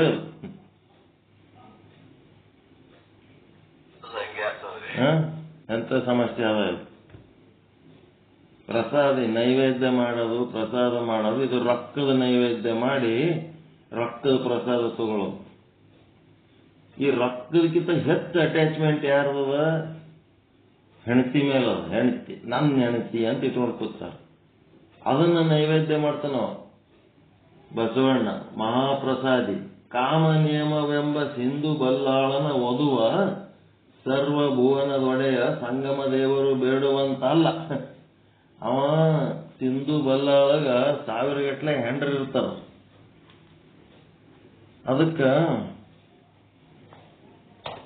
ಅವನಿಗೆ ಶಿವ ಬಂದು ಏನ್ ಕೇಳ್ತಾನ, ಇಷ್ಟೊಂದು ಹೆಂಡ್ರದರ ನನಗ ಒಂದು ಹೆಣ್ತಿನ ಕೊಡಪ್ಪ ಅಂತ ಕೇಳ್ತಾನ. ನನಗ ಒಂದು ಹೆಣ್ತಿನ ಕೊಡು ಅಂತ ಅಂದ್ಮೇಲೆ ಮತ್ತೆ ಶಿವನೇ ಕೇಳಕತ್ತಾನ ಅಂದ್ಮೇಲೆ ಅವ ಏನ್ ಮಾಡ್ತಾನ, ಅಷ್ಟ್ರ ಪೈಕಿ ಒಂದ್ ಚಂದನ ಹೆಣ್ತಿನ ತನ್ನೊಳಗ ಮುಚ್ಚಿಟ್ಕೊಂಡು ಏನ್ ಮಾಡ್ತಾನ, ಉಳಿದು ಎಲ್ಲ ಹೆಂಡ್ರಿಗೆ ಶಿವನ ಮುಂದೆ ನಿಂದಿರ್ತಾನೆ. ಇವ್ರ ಪೈಕಿ ನೀ ಯಾರಿಗಾರ ಕರ್ಕೊಂಡು ಹೋಗ. ಸ್ವಾರ್ಥ ಅದ ಇಲ್ಲ ಒಂದಲ್ಲಿ. ಒಂದು ಸುಂದರವಾದ ಹೆಣ್ಣು ತಾನು ಇಟ್ಕೊಂಡ್ಕೆ ಉಳಿದ ಹೆಣ್ಣುಗಳಿಗೆ ಶಿವನಿಗೆ ಕೊಡ್ತಾನಂದ್ರ ಅಷ್ಟು ಕೊಟ್ಟವನೇ ಶಿವ. ಅವನಿಗೆ ಕೊಡೋದ್ರಾಗೆ ಒಂದಿಟ್ಟು ತನಗೆ ಬೇಕಂತ ಇಟ್ಕೊಂಡ ಅವ್ನು ಚಂದ. ಅದಕ್ಕ ನಂದ ಹಂಗಿಲ್ಲ. ನಂದು ಹೆಂಗದಂತಂದ್ರ ಎನ್ನ ಸತಿ ನೀಲ ಲೋಚನೆ ಪೃಥ್ವಿಗೆ ಅಗ್ಗಳೆ ಚೆಲುವೆ. ನನ್ನ ಹೆಣ್ತಿ ಹೆಂಗದಳ, ಇಡೀ ಭೂಮಿಯಾಗ ಯಾ ಹೆಣ್ಣು ಆಕಿ ನಡಿ ಚಂದ ಇಲ್ಲ, ಅಷ್ಟು ಚಂದನೆ ಕೇಳಳ. ಆಕಿ ಹೆಂಗ್ ಹಾಕಿರಲ್ಲಕ್ಕ, ಹೆಣ್ತಿ ಹೆಗ್ಣ ಇದ್ದಂಗಿರಲ್ಲಕ್ಕ, ಗಂಡನ ತಲೆಗೆ ಹಂಗಿರ್ಬೇಕು. ನನ್ನ ಹೆಣ್ತಿ ಭಯಂಕರ ಸ್ಮಾರ್ಟ್. ಯಾ ಜಗತ್ತಿನಾಗ ಅಕ್ಕಿಕ್ಕಿಂತ ಚಂದನೆ ಕೆನವಗಳು ಎಲ್ಲಿಗಿಲ್ಲ ಅನ್ನಂತ ಅಭಿಪ್ರಾಯ ಇದ್ರೆ ಆ ಸಂಸಾರ ಬಂಗಾರಾತು. ನನಗೆ ನೋಡಿ ಎಂತ ಹೆಣ್ತಿ ಸಿಕ್ಕಳ, ಹೊರಗೆ ನೋಡಿ ಎಷ್ಟು ಚೊಲ ಹೆಣ್ಮಕ್ಳಲ್ಲ ಅಂದ್ರ ಹೋಗೋದೈತೆ ಗದ್ದಲ್ ಬಿತ್ತೋದು. ಹಿಂಗಾಗಿ ಎನ್ನ ಸತಿ ನೀಲಲೋಚನೆ ಪೃಥ್ವಿಗೆ ಅಗ್ಗಳೇ ಚೆಲುವೆ, ಅತ್ಯಂತ ಶ್ರೇಷ್ಠವಾದ ಚೆಲುವೆ. ಆಕೆಯನ್ನು ಕೂಡಲ ಸಂಗಮ ದೇವ ನೀನು ಜಂಗಮ ರೂಪ ಆಗಿ ಬಂದು ಎನ್ನ ಮುಂದೆ ಸಂಗಮ ಮಾಡುತ್ತಿರಲು ಎನ್ನೊಡನಿರ್ದ ಸತಿಯೆಂದು ಮಾಯಕ್ಕೆ ಮರುಗಿದೆನಾದಡೆ. ನಿಮ್ಮಾಣೆ ನಿಮ್ಮ ಪ್ರಮತರಾಣೆ ಮನದೊಡೆಯ ನೀನೇ ಬಲ್ಲೆ. ಹೆಣ್ತಿನ ಯಾರು ಕೊಟ್ಟಾರ? ಗುರುಲಿಂಗ ಜಂಗಮರ ಕೃಪೆನೇ ಹೌದಾ ಇಲ್ಲ? ಪರಮಾತ್ಮಂದೇ ಹೌದಲ್ರಿ? ಇದು ಇನ್ನ ಸೀರಿಯಸ್ ಮ್ಯಾಟರ್. ಇದ್ರ ಬಗ್ಗೆ ಮಾತಾಡ್ಲಕ್ಕ ಧೈರ್ಯ ಬರಲ್ಲ. ಪರಮಾತ್ಮನೇ ಗುರುವಿನ ರೂಪ, ಲಿಂಗದ ರೂಪ, ಜಂಗಮ ರೂಪ ಆಗಿ ಬಂದು ನಿಮಗ ಜೀವನಕ್ಕ ಏನು ಭೋಗಗಳೆಲ್ಲ ಕೊಟ್ಟಾನ. ಅದರಾಗಿದು ಹೆಣ್ಣು ಒಂದು ಕೊಟ್ಟಾನ. ಅದು ನಂದು ಅಂತೇಳಿ ಇಟ್ಕೊಂಡು ಕೂತೇನಲ್ಲ, ಅದು ಸಹಿತ ನಂದಲ್ಲ, ಅದನ್ನು ನಿಂದೇ ಅದ, ನೀನೇ ಏನಾರೆ ಮಾಡ್ಕೋ ಅಂತ ಕಾಮ ನೇಮವೆಂಬ ಸಿಂಧು ಬಲ್ಲಾಳ ಒಂದು ಚಂದನ ಹೆಣ್ಣಿಗೆ ತಾನು ಇಟ್ಕೊಂಡು ಉಳಿದು ಎಲ್ಲ ನಿನ್ನ ಕೊಟ್ಟನಲ್ಲ, ಹಂಗಿಲ್ಲ. ನನಗಿರ್ಲಿಕ್ಕೆ ಒಂದೇ ಹೆಣ್ತಿ, ಅಕ್ಕಿ ಅಗ್ಗದಿ ಜಗತ್ತಿಗೆ ಅಗ್ಗದಿ ಸ್ಮಾರ್ಟ್ ಅದಳ, ಅಕ್ಕಿನ್ನೇ ನಿನಗೆ ಕೊಟ್ಟುಬಿಡ್ತೀನಿ. ನೀನಿತ್ತ ಭಿಕ್ಷೆ ನಿನಗೆ ನೀಡ್ಲಕ್ಕ ನಂದೇನದಪ್ಪ ಅಂಥೇಳಿ ಅಲ್ಲಿ ಒಂದು ಶ್ಲೋಕ ಬರೆದು ಮುಂದೇನು ಹೇಳ್ತಾನ, ನನ್ನ ಮಗ ಒಬ್ಬವ ಸಂಗಯ್ಯ, ಬಾಲ ಸಂಗಯ್ಯ ಅಂತ 8 ವರ್ಷದ ಮಗ ಅದನ. ಪ್ರತ್ಯಕ್ಷವಾಗಿ ಸಿರಿಯಾಳ ಶಕ್ತಿ ಚಂಗಳ್ಳಯ್ಯರ ಮನೆಗೆ ಬಂದು ಅವರ ಮಗನ ಬೇಡುವಂತಲ್ಲ. ಆ ಪರಮಾತ್ಮ ಪ್ರತ್ಯಕ್ಷ ಆಗಿ ಸಿರಿಯಾಳ ಸಿನಿಮಾದೊಳಗ ಕೂಸಿನ ಮಾಂಸ ಬೇಕು ಅಂತ ಕೇಳ್ತಾನ. ಊಟ ಮಾಡ್ತೀನಿ ಅಂದ್ರೆ ಕೂಸಿನ ಮಾಂಸ ಬೇಕು ಅಂತಾನ. ಯಾರು ಕೂಸಿನ ಮಾಂಸ ತರ್ಲಕ್ ಹೋಗ್ಬೇಕು? ತನ್ನ ಮಗನ್ನೇ ತಾನು ಕುಟ್ಟಿ ಕೊಲ್ಲಿ ಕೊಡ್ತಾನ. ಆದ್ರೆ ಅದು ಏನ್ ಮಾಡ್ತಾನ ಭಕ್ತ ಸಿರಿಯಾಳ, ಆ ಕೂಸಿಂದು ತಲೆಯ ರುಂಡ ಏನದ ಅದನ್ನ ತಾನು ಮುಚ್ಚಿಟ್ಕೋತಾನ. ಇನ್ನ ಸ್ವಲ್ಪ ಹೊತ್ತ ಇದನ್ನ ನೋಡಿ ಸಂತೋಷ ಪಡಬಹುದು, ಕೆಳಗಿನ ಭಾಗವನ್ನ ಕುಟ್ಟಿ ಅಡಿಗೆ ಮಾಡಿ ಕೊಡಮ್ಮ ಅಂತೇಳಿ ಕೆಳಗಿನ ಭಾಗ ಹಾಕಿ ಕುಟ್ಟಿ ಕೊಡ್ತಾನ. ರುಂಡ ತಾನು ಇಟ್ಕೊಂಡು ದಂಡವನ್ನ ಕುಟ್ಟಿ ಅಡಿಗೆ ಮಾಡಿ ಕೊಡ್ತಾನ. ಅವ ಪರಮಾತ್ಮ ಅಂತಾನ, ಇದು ಕೆಳಗಿನ ಭಾಗ ಕುಟ್ಟಿದ್ದೆ ನನಗೆ ಬೇಕಾಗಿಲ್ಲ, ತಲಿ ಭಾಗ ಕುಟ್ಟಿದ್ದೆ ಬೇಕು ಅಂತೇಳಿ ಅವ್ನು ಜಿದ್ದು ಮಾಡ್ತಾನ. ಅದು ಕತಿ ಬೇರೆ. ಅವನು ಸಿರಿಯಾಳ ಏನ್ ಮಾಡ್ತಾನ, ಸ್ವಾರ್ಥಿಯಾಗಿ ತನ್ನ ಮಗನ ರುಂಡವನ್ನ ಹಂಗೆ ಉಳಿಸ್ಕೊಂಡು ನಿನಗೆ ಅಡಿಗೆ ಮಾಡಿ ಕೊಟ್ಟ. ನಂದ ಹಂಗಲ್ಲ ಸಂಗಮ ದೇವ, ನಿಮ್ಮ ಹೆಸರ ಚಿಕ್ಕ ಸಂಗಯ್ಯನಿದ್ದಾನೆ. ನೀನು ಜಂಗಮ ರೂಪಾಗಿ ಬಂದು ಆತನ ಹಿಡಿದು ಎನ್ನ ಮುಂದೆ ಹೆಡಗುಡಿಯ ಕಟ್ಟಿ ಚಿನಿಖಂಡವ ಮಾಡಿ ಬಾಣಸವ ಮಾಡುವಲ್ಲಿ ಎನ್ನ ಉದರದಲ್ಲಿ ಬಂದ ಪುತ್ರನೆಂದು ಮಾಯಕ್ಕೆ ಮರುಗಿದೆನಾದಡೆ ನಿಮ್ಮಾಣೆ ನಿಮ್ಮ ಪ್ರಮತರಾಣೆ ಮನದೊಡೆಯ ನೀನೇ ಬಲ್ಲೆ. ನನ್ನ ಮಗನಿಗೆ ನಿನಗೆ ನೈವೇದ್ಯ ಮಾಡಿಬಿಡ್ತೀನಿ. ನೀನು ಜಂಗಮ ರೂಪಾಗಿ ಬಂದು ಅವನನ್ನು ಹಿಡಿದು ಎನ್ನ ಮುಂದೆ ಹೆಡೆಗುಡಿಯ ಕಟ್ಟಿ ಚಿನಿಖಂಡವ ಮಾಡಿ ಪೀಸು ಮಾಡಿ ಬಾಣಸ ಅಂದ್ರೆ ಅಡಿಗೆ ಮಾಡಿ ನೀನು ಉಂಡ್ರೂ ನಾನೇನು ಅನ್ನಂಗಿಲ್ಲ. ನನ್ನ ಮಗ ಹೆಂಗಾಯ್ತಲ್ಲ ಅಂತ ನಾ ಏನು ಚಿಂತೆ ಮಾಡಲ್ಲ. ಅದು ನನ್ನ ಮಗ ಅಲ್ಲ, ಅದು ನಿನ್ನ ಮಗ, ನೀ ಏನಾರೆ ಮಾಡ್ಕೋ. ಹೆಂಗದ, ಎಷ್ಟು ಮಹಾಪ್ರಸಾದಿ. ಇಷ್ಟು ಧೈರ್ಯವಾಗಿ ಬರೆದದ್ದು ಸಾಹಿತ್ಯ ಎಲ್ಲಿರದ ಅಂದ್ರೆ, ನನ್ನ ರೊಕ್ಕ ಇದು ನಂದಲ್ಲ ನಿಂದು, ನನ್ನ ಮಗ ನಂದಲ್ಲ ನಿಂದು, ನನ್ನ ಹೆಣಿತಿದ ನಂದಲ್ಲ ನಿಂದು ಅಂತೇಳಿ ಯಾವಾರು ಬರೇ ಧೈರ್ಯ ಮಾಡ್ಯಾನೇನು ಇಲ್ಲಿ ತನಕ? ಬಸವಣ್ಣನ ಅರ್ಥ ಮಾಡ್ಕೊಳ್ಳೋರು ಇಲ್ಲಿ ತನಕ ಯಾರಿಗೆ ಆಗೇ ಇಲ್ಲ. ಸುಮ್ಮನೆ ಬಸವಣ್ಣನ್ ಬಸವ ಅಂತಾರೆ. ಖರೆ ಬಸವ ಇನ್ನ ಯಾರಿಗೆ ಅರ್ಥ ಆಗಿಲ್ಲ. ಸಂಪೂರ್ಣ ಅರ್ಥ ಆಗಲಾರದಂತ ವ್ಯಕ್ತಿತ್ವ ಅವರು. ಪ್ರಭುದೇವರು ಮತ್ತು ಬಸವಣ್ಣ ಇವೆರಡು ಯಾರಿಗೆ ಅರ್ಥ ಆಗಿಲ್ಲ. ಅರ್ಥ ಮಾಡ್ಕೊಳಕ್ಕಾದ್ರ ಏನಾಗ್ತದ, ನಾವು ಪರಿವರ್ತನೆ ಆಗುವ ದಿಶೆಯಲ್ಲಿ, ನಾವು ಶರಣರು ಪರ್ಫೆಕ್ಟ್ ಶರಣರಾಗುವ ದಿಶೆಯಲ್ಲಿ ಯಾರು ಹೋಗ್ತಾರ ಅವ್ರಿಗೆ ಮಾತ್ರ ಅವ್ರ ವಚನಗಳು ಅರ್ಥ ಆಗ್ತವೆ ಹೊರತು, ನಾನು ಹೆಂಗಿರ್ಬೇಕು ಹಂಗೆ ಇದ್ದಕ್ಕೆ ನಾ ಬಸವಣ್ಣನ ವಚನ ಓದ್ತೀನಿ ಅಂದ್ರೆ ಅವ್ರಿಗೆ ಎಂದೂ ಅರ್ಥ ಆಗಲ್ಲ. ಪ್ರಭುದೇವರ ವಚನ ಎಂದೂ ಅರ್ಥ ಆಗಲ್ಲ. ನಾನು ಜೀವ ಆಗಿ ಹಿಂಗೆ ಉಳಿದು ನಾನು ಪರಮಾತ್ಮನ ಸುದ್ದಿ ಮಾತಾಡ್ತೀನಿ ಅಂದ್ರೆ ಅದು ಎಂದೂ ಅರ್ಥ ಆಗಲ್ಲ. ನಾನು ಶರಣನಾಗಬೇಕು, ನಾನು ಸಂತನಾಗಬೇಕು, ನಾನು ಮಹಾತ್ಮನಾಗಬೇಕು ಅಂತೇಳಿ ಉದ್ಧಾರ ಆಗ್ಬೇಕನ್ನೋ ಉದ್ದೇಶ ಇಟ್ಕೊಂಡು ಯಾರು ಓದ್ತಾರ ಅವರು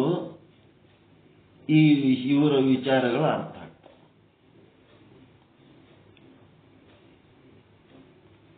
ಎಲ್ಲರೂ ಓದಿರ ಇಲ್ಲಿ ತನಕ ಈ ಪರಿ ಸಾಹಿತ್ಯ ಬರೆದದ್ದು ಎಲ್ಲರೂ ನೋಡಿರ? ಇಷ್ಟು ನಿರ್ಬಿಡಲಿಂತ ಭಯ ಇರಲಾರಂಗೆ ಬರ್ದಾರಲ್ಲ, ಸಾಮಾಜಿಕ ಕಟ್ಟಳೆಗಳನ್ನ ದಾಟಿ ಬರ್ದಾರಲ್ಲ ಇದು ವಚನ.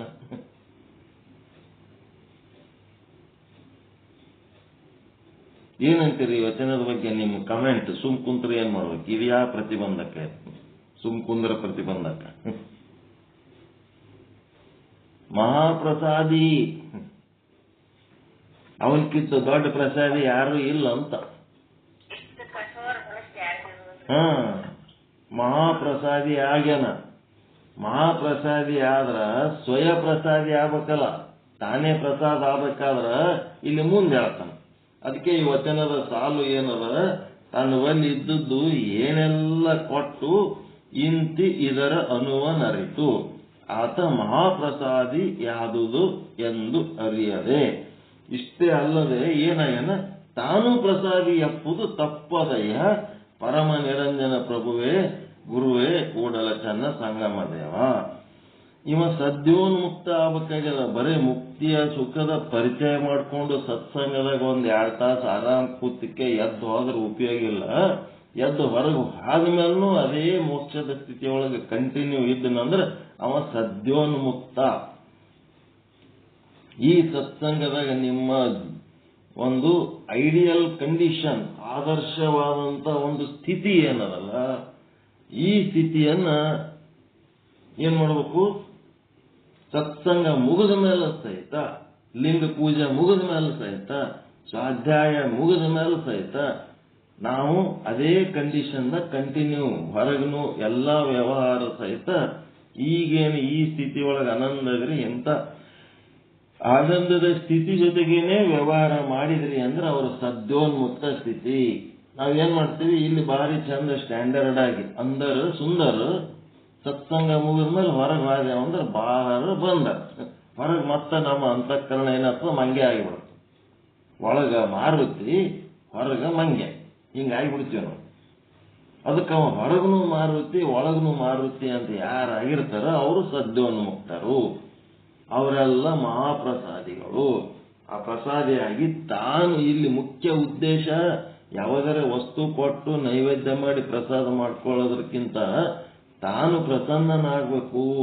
ಅದರ ಪ್ರಸಾದನೇ ತನ್ನ ಸ್ವರೂಪ ಆಗ್ಬೇಕಂದ್ರೆ ತನ್ನನ್ನೇ ತಾನು ಸಮರ್ಪಿಸ್ಕೋಬೇಕು. ತನ್ನನ್ನೇ ತಾನು ಸಮರ್ಪಿಸ್ಕೋತಿಗೆ ಇಂತಿ ತ್ರಿವಿಧವು ಹೊರಗಿನವು, ಇವೆಲ್ಲ ಹೊರಗಿನವು, ಎನ್ನನ್ನು ಹೋಗಿನೊಳಗಲ್ಲ. ಯಾರೇ ಹೆಂಡ್ರನ್ನ ಹೇಳ್ಕೊಂಡು ಹೋಗ್ಲಕತ್ರು ಏನಾರೇ ಆಲಕತ್ತದ ಅಂತಂದ್ರ ಒಳಗೆ ಇನ್ನೊಂದ್ ಕಡೆ ಮನಸ್ಸು ಹೇಳ್ತಿರ್ತದ, ಆದ್ರ ಹೋಗಲಕ್ಕೆ ಹೋಗಿ ಇನ್ನೊಂದು ಮಾಡ್ಕೊಳ್ಳೋಮಂತಿರ್ತದೆ. ಎಲ್ಲೋ ಒಂದ್ ಕಡೆ ಒಂದ್ ಮನಸ್ಸು ಇರ್ತದಿಲ್ಲ. ಅಂತವೆಲ್ಲ ಕೇಳಬೇಡ್ರಿ, ಸುಮ್ಮಿರಮಂತೀರಿ ನೀವು. ಇವೆಲ್ಲ ನನಗೆ ಸಂಬಂಧ ಇಲ್ಲ. ರೊಕ್ಕವಾದ್ರ ಹೋಗಲಕ್ಕೆ ಮತ್ತೊಂದ್ಸರಿ ಗಳಿಸಿದ್ರೆ ಇತ್ತು, ಮಕ್ಕಳಿಗೆ ಏನಾರ ಮತ್ತೊಂದೆರಡು ಹರಿದ್ರೆ ಇತ್ತು ಅಂತ ಹಿಂಗೆಲ್ಲ ಇರ್ತವೆ. ಯಾವ ಇವು ನನ್ನ ಬ್ಯಾನಿ ಒಳಗಿಲ್ಲ. ಸುಮ್ಮನೆ ಸಾಮಾಜಿಕವಾಗಿ ಒಬ್ರಿಗೊಬ್ರು ಅನುಕಂಪ ಸೂಚಿಸ್ತೀವಿ ಹೊರತು ಇಂತಿ ತ್ರಿವಿಧವು ಹೊರಗಣವು, ಇವೆಲ್ಲ ಹೊರಗಿನ ಇವು. ರೊಕ್ಕ, ಹೆಂಡತಿ, ಮಕ್ಕಳು ಎಲ್ಲ ಹೊರಗಿನ ಇವು. ಎನ್ನ ನೋವಿನೊಳಗಲ್ಲ. ಇವಕ್ಕೇನಾರೇ ಆದ್ರೆ ನನ್ನ ನೋವಿನೂ ಇಲ್ಲ, ಎನ್ನ ಬೇನೆಯೊಳಗೂ ಇಲ್ಲ. ಇನ್ನು ನಾನಿದ್ದೇನೆ, ಈಗ ನಾನದೀನಿ. ನನಗೇನ್ ಮಾಡಪ್ಪ, ನೀನು ಕದ್ದ ಕಳ್ಳನ ಕಟ್ಟುವಂತೆ ಕಟ್ಟು.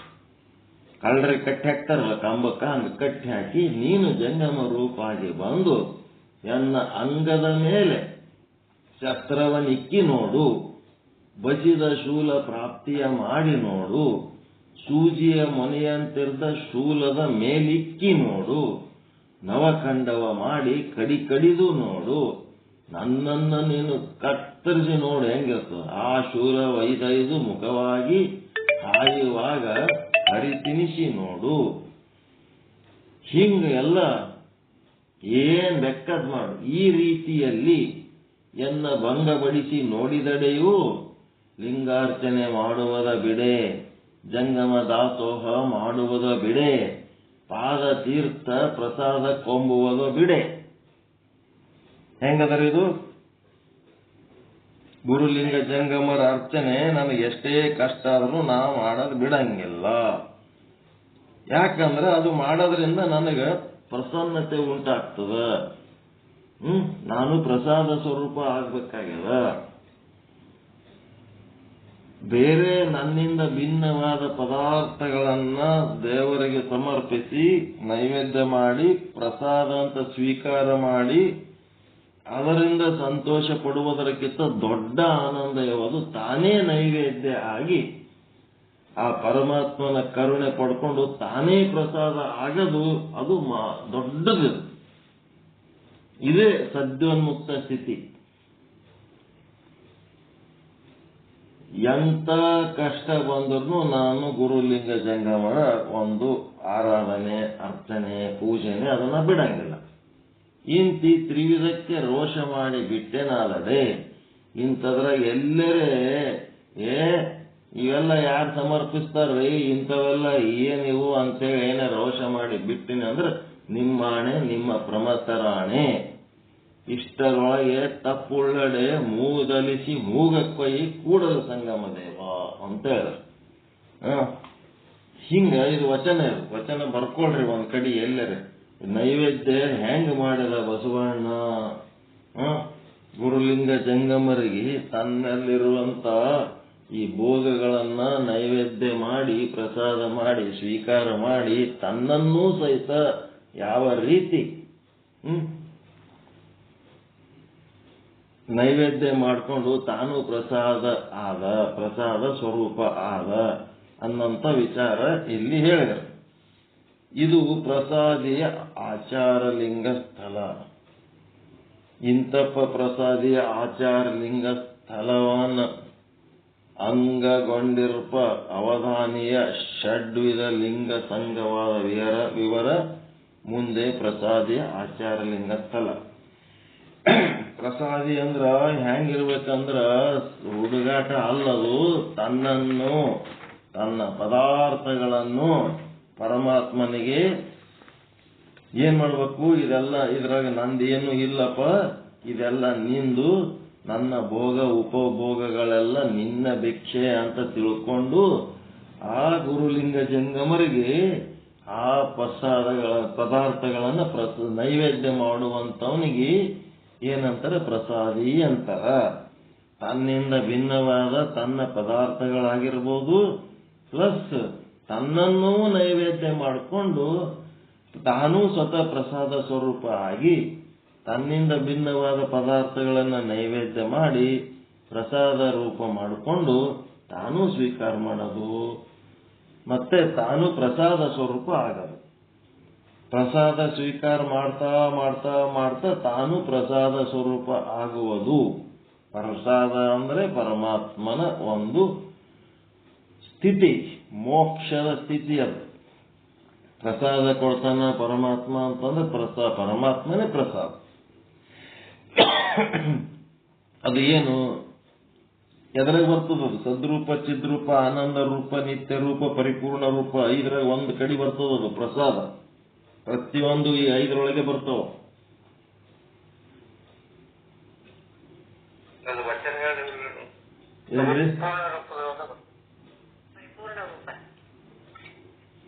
ಪರಿಪೂರ್ಣ ರೂಪ ಅಲ್ಲ, ಆನಂದ ರೂಪ, ಪ್ರಸನ್ನ ರೂಪ. ಸದ್ರೂಪ, ಚಿದ್ರೂಪ, ಆನಂದ ರೂಪ ಅದಲ್ಲ, ಪ್ರಸನ್ನತೆ, ಪರಿಪೂರ್ಣ ಪ್ರಸನ್ನತೆ. ಅಂಥದಿಂಥದಲ್ಲ. ಒಮ್ಮ ಪ್ರಸನ್ನ ಆಗಿ ಇನ್ನೊಮ್ಮ ತುಕ್ಕಿ ಆಗೋದಲ್ಲ, ಒಮ್ಮ ಹೆಚ್ಚು ಪ್ರಸನ್ನ ಆಗಿ ಇನ್ನೊಮ್ಮ ಕಡಿಮೆ ಪ್ರಸನ್ನ ಆಗೋದಲ್ಲ. ಶಾಶ್ವತವಾದಂತ ಪ್ರಸನ್ನತೆ, ಪರಿಪೂರ್ಣವಾದ ಆನಂದ, ಅಂತ ಸ್ವರೂಪ. ತಾನೇ ಪ್ರಸಾದ ಆದ್ನು ಅಂತಂದ್ರೆ ಪರಿಪೂರ್ಣವಾದ ಆನಂದ, ನಿತ್ಯಾನಂದ ಅಂತಾರದು. ಅದೇ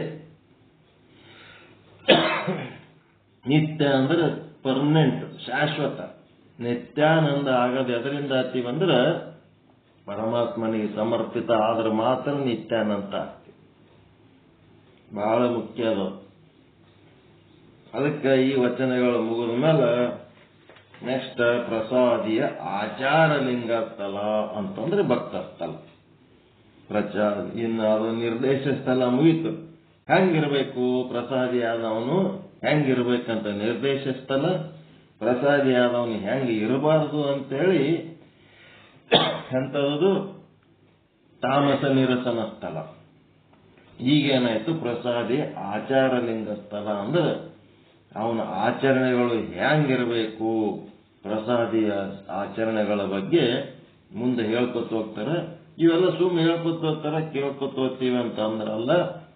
ನಾನು ಪ್ರಸಾದಿ ಆಗ್ಬೇಕು, ನಾನು ಪ್ರಸಾದ ಸ್ವರೂಪ ಆಗ್ಬೇಕು, ನನ್ನಲ್ಲಿರುವ ಪದಾರ್ಥಗಳನ್ನ ನೈವೇದ್ಯ ಮಾಡಿ ಅದನ್ನ ಪ್ರಸಾದ ರೂಪದಲ್ಲಿ ಸ್ವೀಕಾರ ಮಾಡಬೇಕು. ನನ್ನದು ನಾನು ಅಂತ ಎರಡದವ ಇಲ್ಲ ನಿಮ್ಮ ಹತ್ರ ಇರವೇ ಅವೆರಡೇ ಅದಾವ.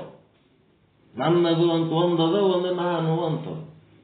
ನನ್ನದು ಹೆಡ್ಡಿನೊಳಗೆ ಏನೇನು ಬರ್ತಾವ ಅವೆಲ್ಲ ಗುರುಲಿಂಗ ಜಂಗಮಕ್ಕ ನೈವೇದ್ಯ ಮಾಡಿ ಅವುಗಳನ್ನ ಪ್ರಸಾದ ರೂಪದಲ್ಲಿ ಸ್ವೀಕಾರ ಮಾಡೋದು ಒಂದು ಸ್ಟೆಪ್.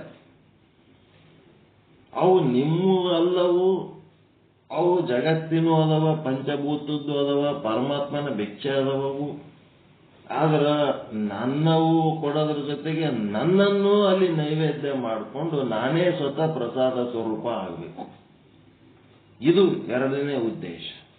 ನಾನು ನನ್ನದು ಅನ್ನೋದು ಕಳ್ಕೋಬೇಕು ಕಳ್ಕೋಬೇಕು ಕಳ್ಕೋಬೇಕು. ಏನು ಮಾಡಿ ಕಳ್ಕೋತೀರಿ? ಅದು ಬಿಡಬೇಕು. ನಾನು ಅನ್ನೋದು ಬಿಡಬೇಕಂದ್ರೆ ಹೆಂಗ್ ಬಿಡ್ತೀರಿ? ನಾನು ಅನ್ನೋದು ಗುರುಲಿಂಗ ಜಂಗಮಕ್ಕೆ ನೈವೇದ್ಯ ಮಾಡಿದ್ರೆ ಅದು ಬಿಡುತ್ತು. ನನ್ನದು ಅನ್ನೋದು ಗುರುಲಿಂಗ ಜಂಗಮಕ್ಕೆ ನೈವೇದ್ಯ ಮಾಡಿದರೆ ಅದು ಬಿಡುತ್ತು. ನಾನು ನನ್ನದು ಅನ್ನೋದು ನೈವೇದ್ಯ ಮಾಡಿ ಪ್ರಸಾದ ಸ್ವೀಕಾರ ಮಾಡೋದು, ತಾನು ಸ್ವತಃ ಪ್ರಸಾದ ಸ್ವರೂಪಿ ಆದನು ಅಂತಂದ್ರೆ ನಾನು ನನ್ನದು ಬಿಡ್ತಾವ. ಇವು ದೇವ್ರಿಗೆ ನೈವೇದ್ಯನೇ ಮಾಡ್ಲಕ್ ತಯಾರಿಲ್ಲ ಅಂತಂದ್ಮೇಲೆ ನಾನು ನನ್ನದು ಹೆಂಗ್ ಬಿಡ್ಲಕ್ ಸಾಧ್ಯ ಅದ?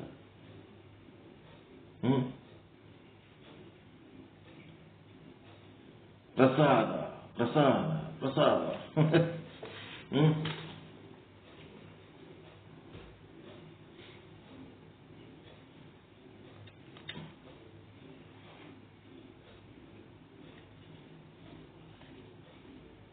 ಒಬ್ಬ ಜಂಗಮ ಬಸವಣ್ಣ ಕಲ್ಯಾಣದಾಗ ಮಿಂಡ ಜಂಗಮ ಅಂತಿದ್ದ. ಒಬ್ಬನೇ ಇಲ್ಲ, ಮನಾರ್ ಮಂದಿ ಇದ್ರು. ಅವ ಮಿಂಡ ಜಂಗಮ ಅವನೇನ್ ಮಾಡ್ದ,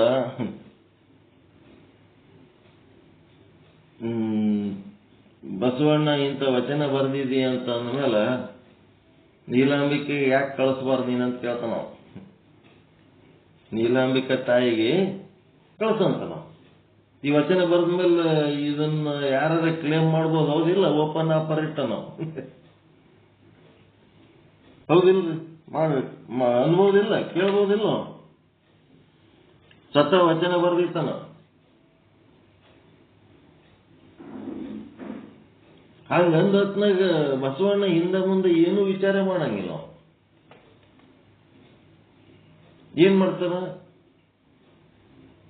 ಆಯ್ತು ಕಳಿಸ್ತೀನಂತ ನಾವು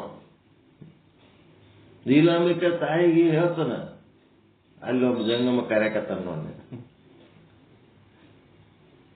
ಅಕ್ಕಿನಿ ಏನ್ ಮಾಡ್ತಾಳ? ಆಯ್ತು ರೆಡಿ ಅಂತಾಳ. ಆ ಜಂಗಮಗೆ ಕುಂದಿರಿಸಿ ಪೂಜೆ ಮಾಡಿ ಆರತಿ ಮಾಡಿ ಊಟ ಮಾಡಿ ಅವನಿಗೆ ಆರತಿ ಮಾಡ್ತಾವ. ಜಂಗಮ ಆರತಿ ಮಾಡಾಗ ಇವ್ರೇನ್ ಹೇಳ್ತಾನ, ಒಳ್ಳೆ ಪೀತಾಂಬರ ಲಗ್ನದಾಗ ಏನ್ ಹಾಕೊಂಡಿದ್ದಾರೆ ಅಂತ ಹಾಕೊಂಡು ಹೋಗಿ ನೀನು ಅಲ್ಲಿ ಅಂತ ಕಳಿಸ್ತಾನ. ಅಲ್ಲಿ ಆದ್ಮೇಲೆ ನೀಲಾಂಬಿಕೆ ತಾಯಿ ಏನ್ ಮಾಡ್ತಾಳ, ಆ ಒಂದು ದೀಪ ಆರತಿ ಮಾಡಿದ ದೀಪ ಅದಲ್ಲ, ದೀಪದ ಕುಡಿ, ದೀಪಕ್ಕೆ ಕುಡಿ ಬಂದಿರ್ತದಲ್ಲ ಕರ್ರಾಗಿ ಮಸಿ, ಆ ಕುಡಿ ತಗೊಂಡು ಏನ್ ಮಾಡ್ತಾಳ, ಆ ಒಂದು ಪೀತಾಂಬರ ಸೀರೆ ಇರ್ತದಲ್ಲ ಆ ಸೀರೆ ಒರೆಸ್ಕೊಂಡ್ಬಿಡ್ತಾಳ. ಸೀರೆ ಒರೆಸ್ಕೊಂಡು ಕೂಡ್ಲೇನೆ ಅವನು ಜಂಗಮ ಇವೆಲ್ಲ ದೋಷಗಳನ್ನ ತಿದ್ದದಕ್ಕೆ ಅವ ಜಂಗಮ ಇರ್ತಾನ. ಅವ ಇದ್ರೆ ಹುಚ್ಚಿ ಅದೇನದು ಸೀರೆಗೆ ಇಂಥ ಒಂದು ಮಸಿ ಬಳದು ಹೊಲಸು ಮಾಡ್ಕೊಂಡ್ಬಿಟ್ಟಲ್ಲ ನೀನು, ಸೀರೆ ಒರೆಸ್ಕೋತಾರೆ ಏನದು ದೀಪದ ಕುಡಿ ತಗೊಂಡು, ಎಂತ ಹುಚ್ಚದಿ ನೀನು ಅಂತ. ಆಕೆ ಏನಂತಾಳ, ಇದು ಸೀರೆ ಇದು ಒಗದ್ರ ಸ್ವಚ್ಛ ಆಗ್ತದ, ಇನ್ನ ಒಂದು ತಗೊಂಡ್ರು ಬರ್ತದ ಸೀರೆ. ಆದ್ರೆ ನಿನ್ನ ಚಾರಿತ್ರ್ಯ ಅನ್ನೋದು ಸೀರೆ ಅನ್ನೋದಲ್ಲ, ಅದು ಒಗಿಲಕ್ಕೂ ಬರಲ್ಲ, ಅದು ಇನ್ನೊಂದು ತಗೊಳಕ್ಕೂ ಬರಂಗಿಲ್ಲ. ಅಂತ ಚಾರಿತ್ರ್ಯಕ್ಕ ಇಂಥ ಮಸಿ ಹಚ್ಕೊಳಕ್ ಬಂದಿದಲ್ಲ ನೀನು ಅಂದು ಬಿಡ್ತಾಳ. ಚಾರಿತ್ರ್ಯಕ್ಕೆ ಒಂದು ಮಸಿ ಹಚ್ಕೊಳಕ್ ಬಂದಿದಲ್ಲ, ಅದು ಮತ್ತೆ ತೊಳೆದಿಲ್ದರೆ ಸ್ವಚ್ಛ ಆಗ್ಲಾರ್ದಂತಹ ಒಂದು ಮಸಿ ಹಚ್ಕೊಳಕ್ ಬಂದಿದಲ್ಲ ಜಂಗಮ ನೀನಂತಾಳ. ಅವಾಗ ಅವನಿಗೆ ಕಣ್ ತೆರೆದು ಬಿಡ್ತದೆ, ಹೌದಲ್ಲ ಅಂತೇಳಿ ಅವ ಒಂದೇ ಸಲಕ್ಕ ಏನ್ ಮಾಡ್ತಾನ, ಆಕಿ ಪಾದಕ್ಕೆ ಬಿದ್ದು ಬಿಡ್ತಾನ. ತಪ್ಪಾಯ್ತಮ್ಮ ನಮ್ದು. ಇನ್ನು ಮುಂದೆ ಯಾರಾದರೂ ಈ ರೀತಿಯಾಗಿ ಅಕ್ರಮ ಸಂಬಂಧಕ್ಕೆ ಯಾರ್ದಾರ ಮನಸ್ಸು ಎಳಿತಿತ್ತು ಅಂತಂದ್ರೆ ಅವರ ಮನಸ್ಸನ್ನ ಹಿಂದಕ್ಕೆ ಸೆಳೆಯುವ ಕೆಲಸ ನಾನು ಮಾಡ್ತೀನಿ ಇನ್ನು ಮುಂದೆ ಕಲ್ಯಾಣದೊಳಗ ಅಂತೇಳಿ, ಆ ಒಂದು ಅಕ್ರಮ ಸಂಬಂಧಕ್ಕೆ ಯಾರ ಮನಸ್ಸು ಎಳಿತದ ಅಂಥವ್ರ ಮನಸ್ಸನ್ನ ಹಿಂದಕ್ಕೆ ಸೆಳೆಯುವಂತ, ಹಿಂದಕ್ಕೆ ಎಳೆಯುವಂತ ಒಂದು ಪ್ರಯತ್ನಗಳನ್ನ ಮಾಡಿ ಅವ್ರಿಗೆ ಉದ್ಧಾರ ಮಾಡುವಂತ ಕೆಲಸನೇ ಈ ಮಿಂಡ ಜಂಗಮರು ಮಾಡ್ತಿದ್ರು ಅವಾಗ ಕಲ್ಯಾಣದೊಳಗೆ.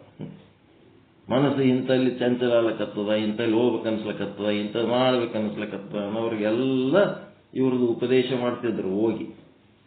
ಹೋಗಿ ಉಪದೇಶ ಮಾಡಿ ಅವ್ರ ಮನಸ್ಸನ್ನ ಸಕ್ರಮವಾದ ಬದುಕು ಮಾಡ್ರಪ್ಪ. ಭಕ್ತನೇ ನಿನ್ನ ಮನ ಹೆಣ್ಣಿನೊಳಗಾದಡೆ ವಿವಾಹವಾಗಿ ಕೂಡು. ಭಕ್ತನೇ ನಿನ್ನ ಮನ ಮಣ್ಣಿನೊಳಗಾದಡೆ ಕೊಂಡು ಆಲಯ ಮಾಡು. ಭಕ್ತನೇ ನಿನ್ನ ಮನ ಹೊನ್ನಿನೊಳಗಾದಡೆ ಬಳಲಿ ದೊರಕಿಸಿಕೋ. ಇನ್ನೊಬ್ಬರದು ಅಕ್ರಮ ಸಂಪಾದನೆಗಳಿಗೆ ಕಣ್ಣು ಹಾಕ್ಲಕ್ ಹೋಗಬೇಡ. ನೀನು ಸ್ವತಃ ದುಡಿದು, ನೀನು ಕಷ್ಟಪಟ್ಟು, ನೀನು ಮದುವೆ ಮಾಡಿಕೊಂಡು, ನೀನು ಖರೀದಿ ಮಾಡಿ, ನೀನು ಬದುಕು ನೀನು ಚಂದ ಮಾಡ್ಕೊರಪ್ಪ. ಈ ರೀತಿಯಾಗಿ ದಾರಿ ತೋರಿಸ್ತಿದ್ರು ಅವ್ರು. ಮಿಂಡ ಜಂಗಮರಂದ್ರೆ ಅವ್ರು ಕೆಟ್ಟವರಲ್ಲ.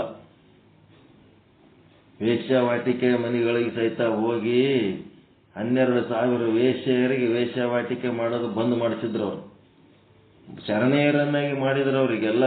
ಶರಣೆಯರ ಶಿವಶರಣೆಯರನ್ನಾಗಿ ಮಾಡಿದ್ರು. ಅಂತಿಂತ ಕೆಲಸ ಮಾಡಿದ್ರು ಆಗಿನ ಕಾಲದೊಳಗೆ. ಹೆಂಡದ ಮಾರಯ್ಯ, ಅವನೇನು ಹೆಂಡದ ಮಾರಯ್ಯ ಹೆಂಡ ಮಾರ್ತಿದ್ನೇನು? ಹೆಂಡ ಕುಡಿಯೋರ ಪ್ರದೇಶದಾಗ ಹೋಗಿ ಅವರಿಗೆ ತತ್ವಜ್ಞಾನ ಹೇಳಿ ಹೆಂಡ ಕುಡಿಯೋದಕ್ಕೆ ಬಿಡಿಸ್ತಿದ್ದ ಹೆಂಡದ ಮಾರಯ್ಯ. ಎಲ್ಲ ಪ್ರತಿಯೊಂದು ಏನೇನು ಕೆಟ್ಟು ಹೋದವ ಅವುಗಳನ್ನೆಲ್ಲ ಒಳ್ಳೆ ರೀತಿ ಪರಿವರ್ತನೆ ಮಾಡದೆ ಆ ಜಂಗಮರ ಕೆಲಸ ಮಾಡ್ತಾರೆ.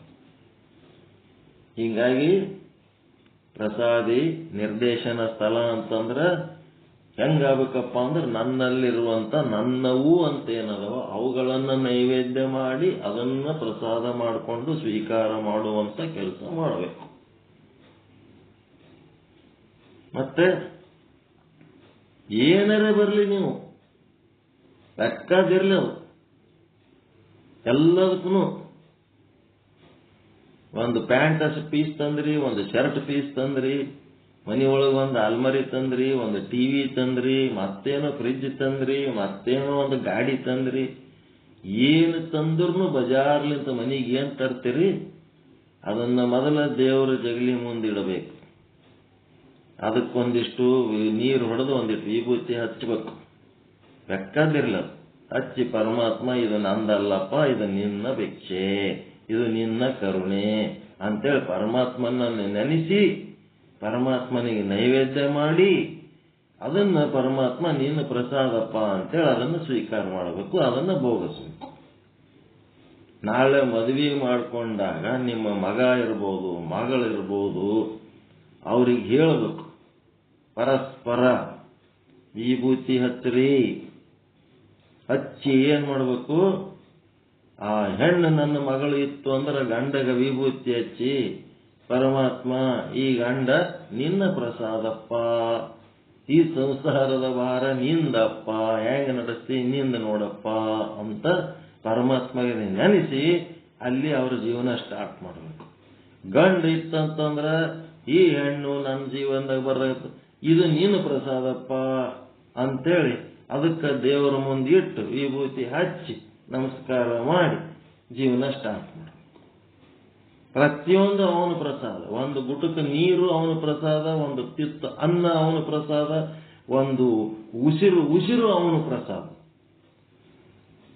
ಅವನನ್ನು ಮರೆತು ನಾವು ಉಸಿರಾಡಿಸಿದ್ದು ಎಲ್ಲ ಸಾಲ.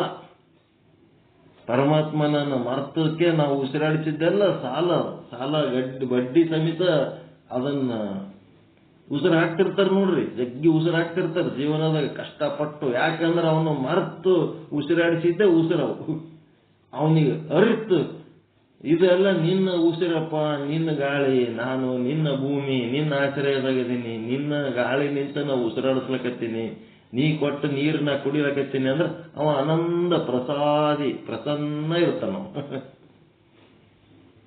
ಅವನಿಗೆ ಮರ್ತವ್ರಿಗೆಲ್ಲ ಕಷ್ಟ, ಉಸಿರು ಹಾಕದೇ ಒಂದು ಕೆಲಸ. ಜಗ್ಗಿ ದುಡಿದ್ರೂ ಕೈಯಾಗ ರೊಕ್ಕ ನಿಂದ್ರಂಗಿಲ್ರಿ, ಮನ್ಯಾಗ ಸಮಾಧಾನ ಇಲ್ಲ. ಯಾಕಂತಂದ್ರೆ ಪರಮಾತ್ಮನನ್ನು ಮರ್ತು ಬಿಟ್ಟಿರ್ತಾರ ಅವ್ರು, ಕಾಳ್ರು. ಅವ್ರು ಕಷ್ಟ ಅನುಭವಿಸ್ಲಕತ್ತಾರ ಅಂದ್ರೆ ಅವ್ರ ಕಾಳ್ರು. ಅದಕ್ಕೆ ಪರಮಾತ್ಮಗೆ ನೆನಸಂಗ ಮಾಡಿಡ್ತಾನ ಅವ್ರ ಜೀವನ ಎಲ್ಲ. ದೇವರಿಗೆ ನೆನ್ಸಂಗ ಮಾಡಿರ್ತಾನೆ. ನವಗ್ರಹ ಪೂಜೆ ಮಾಡೋರಿ, ಹನುಮಂದೇವ್ರ ಗುಡಿಗೆ ಹೋರಿ, ಇರ್ಬದ್ದೇವ್ರ ಗುಡಿಗೆ ಹೋರಿ ಅಂತ ಹೇಳಕ್ಕೆ ದೇವ್ರ ಗುಡಿ ತಿರ್ಗಂಗ ಮಾಡ್ಕೊತಾನ. ಅವ್ನು ಹಣೆ ಬರ ಮರ್ತಾನ, ಹಣೆ ಬರ. ನಾನು ನನ್ನದು ಅನ್ನೋದು ಎರಡು ಹಾವಿಗೆ ಇರುವಂತ ವಿಷಪೂರಿತ ಹಲ್ಲುಗಳು ಹೆಂಗಿರ್ತಾವಲ್ಲ, ಹಾಂಗ ಈ ಸಂಸಾರದಲ್ಲಿ ಎರಡು ಹಲ್ಲು ಅದಾವ. ನಮ್ಮ ಸಂಸಾರದಾಗ ನಾನು ನನ್ನದು ಅನ್ನೋಂಥದ್ದು ಎರಡು ವಿಷಪೂರಿತ ಹಾವಿಗಿರುವ ಹಲ್ಲಿನಂಗ ಈ ಸಂಸಾರದ ಎರಡು ಹಲ್ಲುಗಳಿವು. ಈ ಹಲ್ಲುಗಳನ್ನ ಏನ್ ಮಾಡಬೇಕು? ಪರಮಾತ್ಮನಿಗೆ ನೈವೇದ್ಯ ಮಾಡಿ ಪ್ರಸಾದ ಮಾಡಿ ಸ್ವೀಕಾರ ಮಾಡದೆವು ಅಂತಂದ್ರೆ ಯಾವ ಹಲ್ಲು ಕಿತ್ತಿದ ಹಾವೇ ಎಷ್ಟೋ ಪ್ರೀತಿ ಮಾಡ್ಲಿಕ್ಕೆ ಸಾಧ್ಯ ಅದ. ಅದು ಕತ್ತಂಗಿಲ್ಲ, ಅದ್ರ ಬಗ್ಗೆ ಹಲ್ಲಿಲ್ಲ ಅಂತೇಳಿ ಗೊತ್ತಾದ್ಮೇಲೆ ಆ ಹಾವು ಹಿಡಿಲಕ್ ಮನಸ್ಸು ಬರ್ತದೆ. ಅಕ್ಕ ಮಹಾದೇವಿ ಅದೇ ಹೇಳ್ತಾಳ, ಹಲ್ಲು ತೆಗೆದ ಹಾವು ಇತ್ತು ಅಂತಂದ್ರ ಆ ಹಾವಿನ ಸಂಘವೇ ಇಲ್ಲೇ. ಸಂಸಾರ ತ್ಯಾಗ ಮಾಡಿ ಯಾಕೆ ಹೋಗ್ತೀರಿ? ನಾನು ನನ್ನದು ಅನ್ನೋದು ಎರಡು ಬಿಟ್ಟು ಆ ಸಂಸಾರವಾಗಿರ್ರಿ. ಎಂತ ಮಾರ್ಗದರ್ಶನ ಅದ ಗೊತ್ತದ? ನಾನು ನನ್ನದು ಅನ್ನುವ ಎರಡನ್ನ ಬಿಟ್ಟು ಸಂಸಾರದಾಗ ಇರ್ರಿ. ಸಂಸಾರ ಬಿಟ್ಟು ಹೋಲಕ್ ಹೋಗ್ಬೇಡ್ರಿ. ಹಲ್ಲು ಕಳೆದ ಹಾವಿನ ಸಂಘವೇ ಲೇಸು, ನಾನು ನನ್ನದು ಎನ್ನುವ ಅಭಿಮಾನ ಬಿಟ್ಟ ಸಂಸಾರವೇ ಲೇಸು. ನಾನು ನನ್ನದು ಎನ್ನುವ ಅಭಿಮಾನ ಇಟ್ಟುಕೊಂಡ ಸಂಸಾರ ಅದು ದುಃಖಕ್ಕೆ ಕಾರಣ. ಆ ಹಲ್ಲಿರೋ ಹಾವಿನ ಸಂಘ ಮಾಡ್ಲಕ್ ಹೋದ್ರೆ ಅದು ಕಚ್ಚಿ ಸಾಯಿ ಹೊಡಿತದ ಇಲ್ಲ? ಏನ್ ತಿಳುವಳಿಕೆ ವಿಚಾರಗಳು, ಅಕ್ಕ ಮಹಾದೇವಿ ವಚನಗಳು, ಏನ್ ವಿಚಾರಗಳು ಗೊತ್ತದ ಇಲ್ಲ? ವಚನ ಕೇಳಿರೇ ಇಲ್ಲ? ಹಲ್ಲ ಕಳೆದ ಹಾವಿನ ಸಂಘವೇ ಲೇಸು ಅಂತ ಇಲ್ಲ? ಹಲ್ಲ ಕಳೆದ ಹಾವಿನ ಸಂಘವೇ ಲೇಸು, ನಾನು ನನ್ನದು ಎನ್ನುವುದನ್ನು ತ್ಯಜಿಸಿದ ಸಂಸಾರವೇ ಲೇಸು. ನಾನು ನನ್ನದು ಇದ್ದದಕ್ಕೆ ಆ ಸಂಸಾರ ಏನ್ ಮಾಡ್ತದ? ದುಃಖ ಕೊಡ್ತದ, ಸಮಸ್ಯೆ ಮಾಡ್ತದ. ಅದಕ್ಕೆ ಅವೆರಡು ಬಿಟ್ಟು ಬಿಡ್ರಿ, ಅವೆರಡು ಹಲ್ಲು ಕಿತ್ತು ಹಾಕ್ಬಿಡ್ರಿ, ಆರಾಮ ಆ ಸಂಸಾರನೇ ನಿಮಗೆ ಸ್ವರ್ಗ ಆಗ್ತದ. ಏನ್ ಮಾಡ್ತೀನಿ ನೋಡು, ಇದ್ರಾಗ ನಂದು ಏನದ? ಎಂದೂ ನಂದಲ್ಲ, ಎಂದೂ ನಾನಲ್ಲ, ಎಲ್ಲ ನೀನೇ, ನಿನ್ನದೇ ಎಲ್ಲ. ನಾನು ಇಲ್ಲ, ನನ್ನದು ಅನ್ನೋದು ಏನೇನು ಇಲ್ಲ, ನನ್ನದು ಇಲ್ಲ, ನಿಂದೇ ಎಲ್ಲ ಅನ್ಕೋತ ಹೋಗ್ಬೇಕು. ಮುಂದೆ ಬರ್ತಾ ಬರ್ತಾ ನೀನೂ ಇಲ್ಲ, ನಾನೂ ಇಲ್ಲ, ಅಲ್ಲಿರೋದು ಒಂದೇ ಅದ. ನಾನು ಅನ್ನೋದಿದ್ದದಕ್ಕೆ ನೀನು ಅನ್ನೋದೊಂದು ಹುಟ್ಟ್ಯದ. ಅದು ನಿಂದು ಅಲ್ಲ, ನಂದು ಅಲ್ಲ. ಜೇಡರ ದಾಸಿ ಮಾರ್ಯಾರು ಕಿತ್ತೊಗಿತಾರ. ಈ ಅಂಗ ನನ್ನದಾಗಿದ್ದರೆ ನಾನು ಹೇಳ್ದಂಗೆ ಕೇಳ್ತಿತ್ತು, ನಿನ್ನದಾಗಿದ್ದರೆ ನೀನ್ ಹೇಳ್ದಂಗೆ ಕೇಳ್ತಿತ್ತು. ಇದು ನನ್ನದು ಅಲ್ಲ, ನಿನ್ನದು ಅಲ್ಲ. ಭಾರಿ ಅದ ವಚನ ಅದು. ನನಗ ನಿನಗ ಭೇದ ಮಾಡಿಟ್ಟದಿಲ್ಲ, ನನ್ನದು ನಿನ್ನದು ಅಂತ ಹೇಳಿದ್ರು. ನಂದು ಅಲ್ಲ, ನಿಂದು ಅಲ್ಲ. ನಾನು ಇಲ್ಲ, ನೀನು ಇಲ್ಲ, ಒಂದೇ ಇರೋದು. ಅಲ್ಲಿ ಇರೋದು ಒಂದೇ ವಸ್ತು ಇದ್ದಾಗ ಈ ಭೇದ ಎಲ್ಲಿದಪ್ಪ? ರಾಮನಾಥ, ನೀ ರಾಮನಾಥ ಅಂದ್ರೆ ನಾನು ರಾಮನಾಥ, ನೀ ಜಂಗಮ ಅಂದ್ರೆ ನಾನು ಜಂಗಮ, ನೀ ಗುರು ಅಂದ್ರೆ ನಾನು ಗುರು, ನೀನು ಶಿಷ್ಯ ಅಂದ್ರೆ ನಾನು ಶಿಷ್ಯ. ಏನು ಅನ್ಕೋತಿದೆ ಅದು ನಾನು ನೀನು ಒಂದೇ. ನನ್ನ ಬಿಟ್ಟು ನೀನಿಲ್ಲ, ನಿನ್ನ ಬಿಟ್ಟು ನಾನಿಲ್ಲ, ಇರೋದು ಒಂದೇ ವಸ್ತು ಅದು. ಹಿಂಗೆ ಹೇಳ್ಕೊಂಡು ಹೋಗ್ತಾರ. ವೈಚಾರಿಕತೆಯ ಲಹರಿಯ ಆನಂದ ಹೆಂಗ್ ಅನುಭವಿಸ್ತಾರಂದ್ರೆ ಹಂಗ ಅನುಭವಿಸ್ತಾರ. ನಮಗೂ ಅಷ್ಟೇ ಚಂದ ಮಾರ್ಗದರ್ಶನ ಮಾಡ್ಯಾರ. ಎಂಜಾಯ್ ಮಾಡ್ಬೇಕಷ್ಟೇ, ಸಂತೋಷ ಪಡೋದೇ ಒಂದು ಜೀವನ. ನಾಳೆಲಿಂತ ಆಚಾರ ಅಂತಲ್ಲ. ಭಕ್ತ ಮಹೇಶ ಪ್ರಸಾದಿ ಪ್ರಾಣಲಿಂಗಿ ಶರಣ ಐಕ್ಯ. ಈಗ ಪ್ರಸಾದಿ ಆದವನು ಹ್ಯಾಂಗಿರಬೇಕು, ಹ್ಯಾಂಗಿರಬಾರ್ದು ಅಂತ ಅಷ್ಟು ತಿಳ್ಕೊಂಡ್ರಿ. ಇರಬೇಕು ಇರಬಾರ್ದು ಅಂತ ತಿಳ್ಕೊಂಡ ಮೇಲೆ ಅದ್ರಂಗೆ ಇರೋದಕ್ಕೆ ಏನು ಮಾಡಬೇಕು ಅಂದ್ರೆ ಆಚರಣೆಗಳು ಮಾಡಬೇಕು ಅಂತ. ಹೆಂಗ್ ಏನೇನು ಆಚರಣೆ ಮಾಡ್ಬೇಕನ್ನೋದು ನಾಳೆ ಹೇಳ್ತಾರೆ. ಓಂ ಸದ್ಗುರು ಶ್ರೀ ಶುದ್ಧ ಬ್ರಹ್ಮಣೇ ನಮಃ.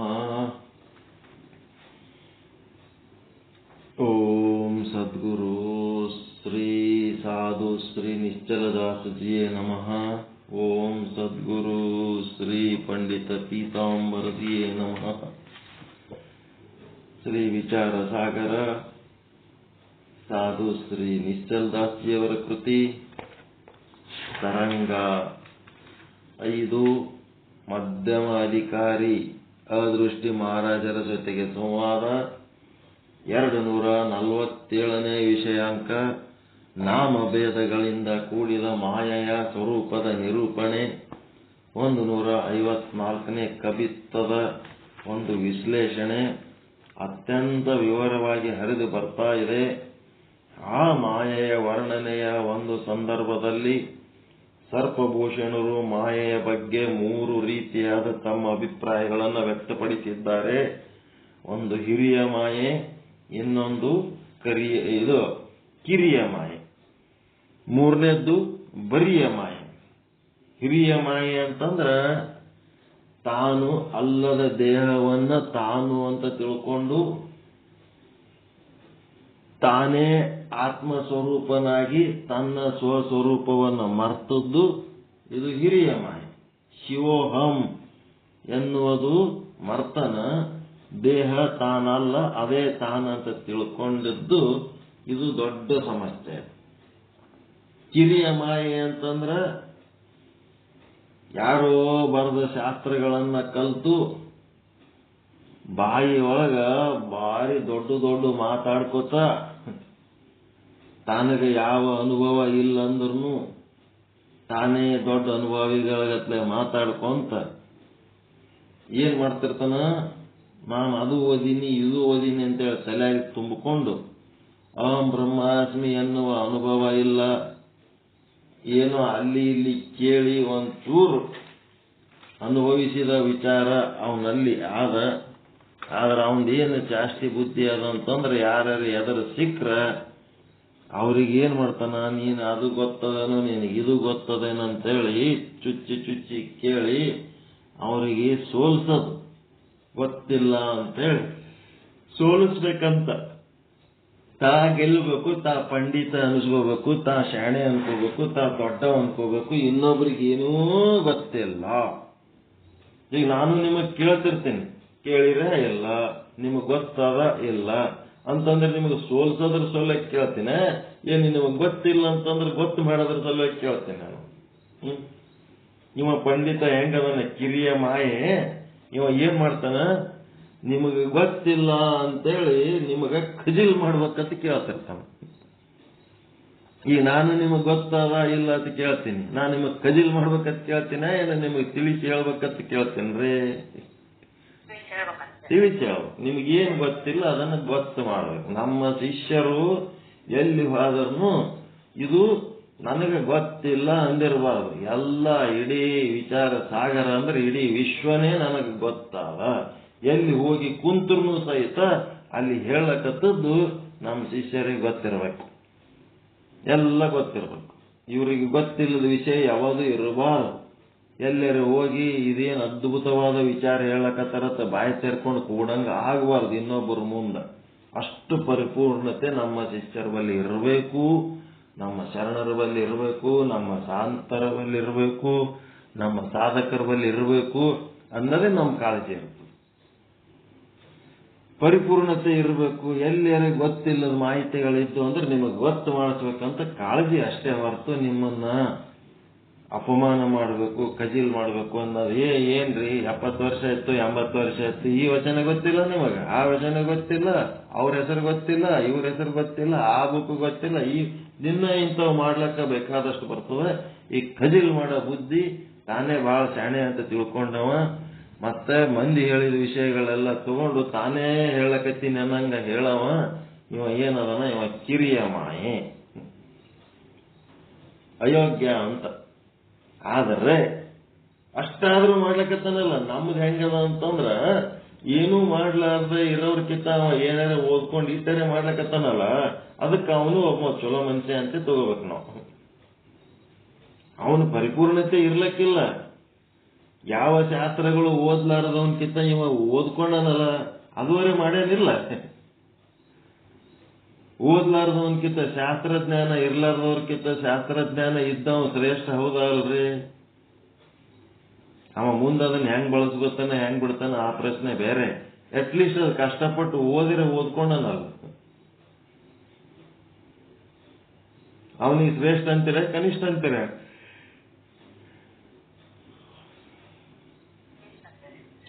ಶ್ರೇಷ್ಠನೇ. ಏನು ಓದ್ಲಾರ್ದ ಗೊತ್ತಿರ್ಲಾರ್ದ ಗಮಾರನಕ್ಕಿಂತ ಅವ ಕಷ್ಟಪಟ್ಟು ಎಲ್ಲ ಓದ್ಯಾನ, ಅದಕ್ಕೆ ಆದ್ರೂ ಅವನಿಗೆ ಬೆಲೆ ಕೊಡ್ಬೇಕಲ್ಲಪ್ಪ. ಕಜಿಲ್ ಮಾಡಿದ್ರೆ ಮಾಡಲ್ಲಕ್ಕ ಏನಾಗ್ತದ? ಅವನ್ಲಿಂತ ಒಂದಿಷ್ಟು ಒಳ್ಳೆ ವಿಚಾರಗಳು ತಿಳಿತಾವ. ಎಷ್ಟೋ ಕಡೆ ಸತ್ಸಂಗದಾಗ ಒಂದು 8-10 ಮಂದಿ ಟೀಮ್ ಇರ್ತದ್ರಿ, ಅವ್ರ ಕಜಿಲ್ ಮಾಡೋದೇ ಅವ್ರ ಕೆಲಸ. ಏನಾರ ಮಾತಾಡ್ರಿ ಅಂತ ಹತ್ತಾರ, ಮಾತಾಡ್ಲಕ್ ಹಚ್ಚಿದ ಕೂಡ್ಲೇನೆ ನಿಮ್ಮ ಮಾತುಗಳು ಇವೆಲ್ಲ ಯೋಗ್ಯ ಇಲ್ಲ ಅಂತೇಳಿ ಖಂಡನ ಮಾಡ್ಲಕ್ ಹಚ್ಚಿ. ನಮಗ್ ಮಾತಾಡಂತ ಹಚ್ಚಿದ ಮೇಲೆ ಮತ್ತದಕ್ಕೆ ಖಂಡನ ಮಾಡೋದಕ್ಕೆ ನಮ್ಮಲ್ಲಿ ನಿಮ್ಮ ಬಲ್ಲಿ ಇರುವ ಜ್ಞಾನ ಹೆಚ್ಚಿಂದದ, ನಂಬಲ್ಲಿ ಕಡಿಮೆ ಅದ. ಅದಕ್ಕೆ ನಾವು ಇದನ್ನ ಹೆಚ್ಚು ಮಾಡ್ಕೊಳಕ್ ನಿಂಬಲ್ಲಿ ಬಂದೀವಿ. ನೀವು ನಮ್ಮನ್ನ ಖಂಡಿಸ್ಬೇಡ್ರಿ, ಮಂಡದ್ರಿ. ನಮ್ಮ ವಿಚಾರ ಏನದ ಇಲ್ಲಿ ತನ ಅದ ಅಂತ ಅಂದ್ಮೇಲೆ ಇದರಿಂದ ಮ್ಯಾಲ ಎತ್ತುವುದಕ್ಕೆ ನೀವು ನಮ್ಮನ್ನ ಉದ್ಧಾರ ಮಾಡುವುದಕ್ಕೆ ಪ್ರಯತ್ನ ಮಾಡ್ರಿ. ನಮ್ಮಲ್ಲಿ ಇದ್ದದ್ದನ್ನ ನೀವು ಸಣ್ಣ ಕೂಸಿಗೆ ಅದು ಎತ್ತಲಕ್ಕಾಗಲಾಗೇನು ಇದು ಮಾಡ್ಲಕ್ಕಾಗಲ್ಲೇನು ಅಂತೇಳಿ ಬೆದರಿಸಿದಂಗ ಕಜಿಲ್ ಮಾಡೋದು ಹಂಗಿರುವಲ್ಲ. ಅದಕ್ಕೆ ಎತ್ತಲಕ್ಕೆ ಆಗಲಿಲ್ಲ ಅಂದ್ರೂ ಎತ್ತು ಪ್ರಯತ್ನ ಮಾಡು ಅಂತ ಹೇಳ್ಬೇಕು. ಅದು ಬಿಟ್ಟಿಗೆ ಎತ್ತಲಕ್ಕಾಗಲ್ಲೇನ ಅಂತ ಹೇಳಕ್ಕೆ ಅದಕ್ಕೆ ಹಿಂಸೆ ಕೊಟ್ರ ಹಿಂಗೆಲ್ಲ ಇರ್ತಾವ. ವಿಚಾರಗಳು ಬಹಳ ಸೂಕ್ಷ್ಮ ಇರ್ತಾವ. ಈಗ ಮೂರನೇದ್ದು ಏನಂದ್ರೆ ಬರಿಯ ಮಾಯೆ. ಬರಿಯ ಮಾಯೆ ಅಂತಂದ್ರೆ ಗುರು ಸಿದ್ಧನು ಅಂದ್ಬಿಟ್ಟು ನೀರು ಕೂಡ ಬರ್ತೀರಪ್ಪ, ಒಂದೇ ಸೆಕೆಂಡ್.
ಬರಿಯ ಮಾಯೆ ಅಂತಂದ್ರ ಗುರು ಸಿದ್ಧನ ಉಪದೇಶ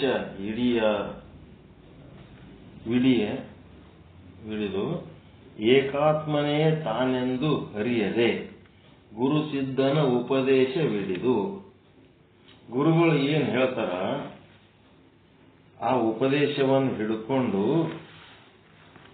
ಏಕಾತ್ಮನೇ ತಾನೆಂದು ಅರಿಯದೆ, ಅಖಂಡ ಬ್ರಹ್ಮ ತಾನೇ ಅಂತ ತಿಳ್ಕೊಳ್ಳಾರ್ದೆ ವೇದ ವಾದವ ನುಡಿದು, ವೇದದೊಳಗೆ ಹೇಳಿದಂತ ಶ್ಲೋಕಗಳನ್ನು ತಗೊಂಡು ಯಾವ ಬುಕ್ನಾಗದ, ಯಾವ ಪೇಜ್ನಾಗದ, ಎಷ್ಟನೇ ಶ್ಲೋಕ, ಎಷ್ಟನೇ ಪುಟ, ಎಲ್ಲಿ ಹೇಳ್ಯಾರ, ಯಾರು ಹೇಳ್ಯಾರ, 18 ಪುರಾಣ, 4 ವೇದ, 6 ಶಾಸ್ತ್ರ, 108 ಉಪನಿಷತ್ತುಗಳು, ರಾಮಾಯಣ, ಮಹಾಭಾರತ, ಭಗವದ್ಗೀತೆ, ಮತ್ತಿನ್ನೇನೇನಲ್ಲ ಸಿದ್ಧಾಂತ ಶಿಖಾಮಣಿ, ವಚನ ಸಾಹಿತ್ಯ, ಏನೇನೋ ಎಲ್ಲ ತಗೊಂಡು ಏನ್ ಮಾಡೋದು, ಎಷ್ಟನೇ ಪೇಜು, ಯಾವ ಬುಕ್ಕು, ಯಾರು ಬರ್ದಾರ, ಯಾರು ಹೇಳ್ಯಾರ, ಅದನ್ನ ಯಾರು ಖಂಡಿಸ್ಯಾರ, ಯಾರು ವರ್ಣನೆ ಮಾಡ್ಯಾರ, ಯಾರು ಮಂಡಿಸ್ಯಾರ, ಬರೀ ಮಂದಿ ಮಾಡಿದ ಸಾಹಿತ್ಯ ತಗೊಂಡು ತಾನು ತಲೆಗೆ ಬರೀ ಅವೇ ವಾದ ಮಾಡೋದು.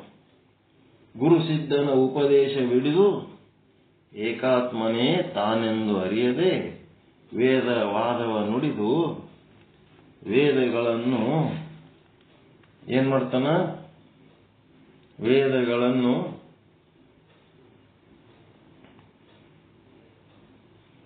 ಮಾಡಲಾರದೆಯೇ ವರಯೋಗಿಗಳ ಪಶ್ಚಿಮ ಅಂಗ್ರಿಗೆ ಪುಷಿಯಾಗಿ ಮೆರೆಯುವಿ ಜಗವಿ ಗುರುಸಿದ್ಧ ಸ್ವರೂಪ ಏಕಾತ್ಮ ಸ್ವರೂಪ ತಾನೆಂದು ತನ್ನ ಆತ್ಮ ಸ್ವರೂಪವೇ ಒಬ್ಬನೇ ಒಬ್ಬ ಏಕಾತ್ಮ ತಾನೆಂದು ಅರಿತುಕೊಂಡು ಯೋಗಿಗಳ ಪಶ್ಚಿಮ ವಾಕ್ಯಗೆ ಖುಷಿಯಾಗಿ ತೋರುತ್ತದೆ ಜಗತ್ತು. ಪಶ್ಚಿಮ ವಾಕ್ಯ ಏನಾದದು? ಖುಷಿಯಾಗಿ ತೋರುತ್ತಿದೆ ಜಗತ್ತು. ಈ ಜಗತ್ತು ಮಿಥ್ಯ ಅದ, ಬ್ರಹ್ಮ ಒಂದೇ ಸತ್ಯ ಅದ, ಇಡೀ ವಿಶ್ವ ತುಂಬ ಬ್ರಹ್ಮನೇ ತುಂಬ್ಯದ, ಆ ಬ್ರಹ್ಮದ ಸ್ವರೂಪನೇ ನಾನದೀನಿ ಅಂತೇಳಿ ಇಡೀ ಆಧ್ಯಾತ್ಮ ಸಾಹಿತ್ಯದ ಮೂಲವಾದಂತ ವಿಚಾರ ಎರಡು ಸಾಲಿನಲ್ಲಿ ಶಂಕರಾಚಾರ್ಯರು ಹೇಳ್ಯಾರ. ಬ್ರಹ್ಮ ಸತ್ಯ ಜಗನ್ಮಿಥ್ಯ, ಜೀವೋ ಬ್ರಹ್ಮ ಇವ ನಾಪರಹ ಅಂತ ಹೆಂಗ ಹೇಳ್ಯಾರಲ್ಲ, ಹಂಗ ಇಲ್ಲಿ ಜಗತ್ತು ಏನ್ ಮಾಡ್ಲಕತ್ತದ? ನೀನು ಜ್ಞಾನಿಯಾಗಿದ್ದಿ ಅಂತಂದ್ರ ನಿನ್ನ ಕಣ್ಣಿಗೆ ಜಗತ್ತು ಮಿಥ್ಯವಾಗಿ ಕಾಣ್ತದ. ನೀನು ಅಜ್ಞಾನಿ ಆಗಿದ್ದಕ್ಕ ಈ ಜಗತ್ತು ಸತ್ಯವಾಗಿ ಕಾಣ್ತದ. ಅಲ್ಲಿ ಇರೋದು ಸತ್ಯ ಮಿಥ್ಯಗಳನ್ನು ಮೀರಿದ ಬ್ರಹ್ಮ ಒಂದೇ ಅದ ಈ ಜಗತ್ತಿನೊಳಗ.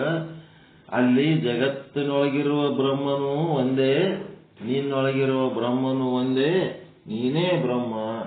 ಜೀವ ಜಗತ್ತು ಈಶ್ವರ ಅಂತೇಳಿ ಮೂರು ಕಾಣ್ಬೇಕತ್ತದಂದ್ರ ನೀ ಅಜ್ಞಾನಿ ಅದಿ. ಆ ಜೀವ ಜಗತ್ತು ಈಶ್ವರ ಅಂತ ಮೂರಿಲ್ಲ, ಅಲ್ಲಿರೋದು ಒಂದೇ ಒಂದು ಬ್ರಹ್ಮ, ಅಖಂಡ ಬ್ರಹ್ಮ ಅಂತ ಕಂಡಿ ಅಂತಂದ್ರೆ ನೀನು ಜ್ಞಾನಿ ಅನ್ನಂತ ವಿಚಾರ ಹೇಳ್ಯಾರ. ಇದನ್ನ ಬರಿಯ ಮಾಯೆ ಅಂತಂದ್ರ ಮಾಯೆಯ ಬಗ್ಗೆ ಶುದ್ಧವಾದ ಜ್ಞಾನ ಇರದೆ ಬರಿಯ ಮಾಯೆ. ಮಾಯೆ ಚೈತನ್ಯವನ್ನೇ ಆಶ್ರಯಿಸಿ ಚೈತನ್ಯವನ್ನೇ ವಿಷಯ ಮಾಡುತ್ತಿದೆ. ಆ ಮಾಯೆಗೆ ಅವಿದ್ಯೆ ಅಂತ ಏಕೆ ಹೆಸರು ಬಂತು ಅಂದ್ರೆ ಅದು ವಿದ್ಯೆಯಿಂದ ನಾಶವಾಗುತ್ತಿರುವುದರಿಂದ. ಆದ್ದರಿಂದ ಅವಿದ್ಯೆ ಅಂತ ಹೆಸರು ಬಂತು. ಜ್ಞಾನದ ಬಲದಿಂದ ಅಜ್ಞಾನದ ಕೇಳು ನೋಡಯ್ಯ.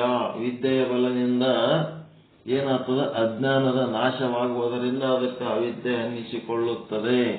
ಅಜ್ಞಾನ ಅಂತ ಯಾಕೆ ಅಂತಾರೆ ಅಂತಂದ್ರೆ ಆ ಆತ್ಮ ಸ್ವರೂಪವನ್ನ ಆಚ್ಛಾದನ ಮಾಡ್ತದ, ಮುಚ್ಚಾಕ್ತದ. ಆಚ್ಛಾದನ ಮಾಡೋದಂದ್ರೆ ಹೊಚ್ಚಿಡೋದು. ಈ ಕೌದಿಯದು ಹೊಚ್ತಿರಲ್ಲ, ಹಂಗ ಆಚ್ಛಾದನ ಮಾಡಿದೆ. ಆದ್ದರಿಂದ ಅಜ್ಞಾನ ಅಂತ ಹೆಸರು. ಇದೆಲ್ಲ ಹೇಳ್ಕೊಂಡೆ ಬಂದೀವಿ. ಇದು ಯಾವ ಚೇತನದ ಆಶ್ರಿತದಲ್ಲಿದೆಯೋ ಅದು ಸಾಮಾನ್ಯ ಚೇತನ. ಈ ಅಜ್ಞಾನ ಮಾಯೆ ಏನದ ಸಾಮಾನ್ಯ ಚೇತನದ ಆಶ್ರಯದಲ್ಲಿದ್ದು ಆ ಬ್ರಹ್ಮವನ್ನೇ ಮುಚ್ಚಾಕ್ಯದ. ಬ್ರಹ್ಮವು ಸ್ವಯಂ ಪ್ರಕಾಶವಾಗಿದೆ. ಅದರ ಆಶ್ರಯದಲ್ಲಿ ಮಾಯೆ ಇದೆ ಅಂತ ಹೇಳಿದರೆ ಸೂರ್ಯನಲ್ಲಿ ಕತ್ತಲೆ ಉಂಟು ಅಂತ ಹೇಳಿದ ಹಾಗಾಗುತ್ತದೆ ಎಂದು ಯಾರಾದರೂ ಶಂಕೆ ಮಾಡಿದರೆ,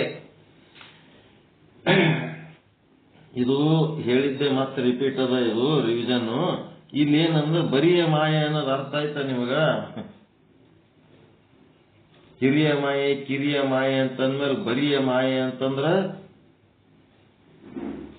ಇಡೀ ಬ್ರಹ್ಮಾಂಡ ಏನಾದಲ್ಲ ಅದು ಜ್ಞಾನಿಯ ಕಣ್ಣಿಗೆ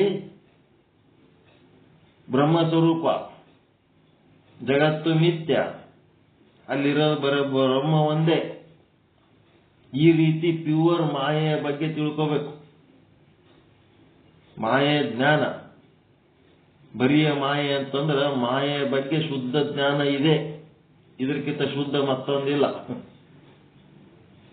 ಅಜ್ಞಾನಿಗೆ ಜಗತ್ತು ಸತ್ಯ, ಬ್ರಹ್ಮಜ್ಞಾನಿಗೆ ಜಗತ್ತು ಮಿಥ್ಯ.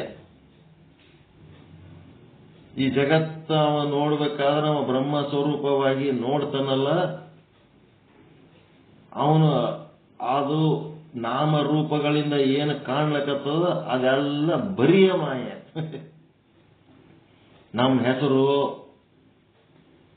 ನಮ್ಮ ರೂಪ, ನಮ್ಮ ಜಾತಿ, ನಮ್ಮ ವರ್ಣ, ನಮ್ಮ ವರ್ಗ, ನಮ್ಮ ದೇಶ, ನಮ್ಮ ಭಾಷೆ, ಮತ್ತಿನ್ನೇನದವಲ್ಲ ಎಲ್ಲ ಓಸು ಏನವ, ಇವು ಬರಿಯ ಮಾಯೆ.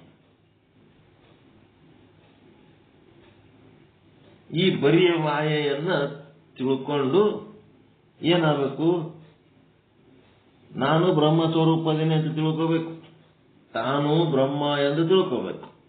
ತಾನು ಬ್ರಹ್ಮ ಅನ್ನೋದು ತಿಳ್ಕೊಳ್ಳಾರ್ದೆ ಜಗತ್ತು ಸತ್ಯ ಅಂತ ನಾವು ತಿಳ್ಕೊಂಡಿರ್ತಾನ, ಅದು ಬರಿಯ ಮಾಯ ಅಷ್ಟೇ. ತಾನು ಬ್ರಹ್ಮ ಅನ್ನೋದು ಬಿಟ್ಟು ಬ್ರಹ್ಮ ಸತ್ಯ ಜಗನ್ನಿಮಿತ್ಯ ಅನ್ನೋದು ಬಿಟ್ಟು ಜಗತ್ತು ಸತ್ಯ ಬ್ರಹ್ಮ ಮಿಥ್ಯ ಯಾವ ಮಾಡ್ಕೊಂಡಿರ್ತಾನ ಅವನದು ಬರಿಯ ಮಾಯ.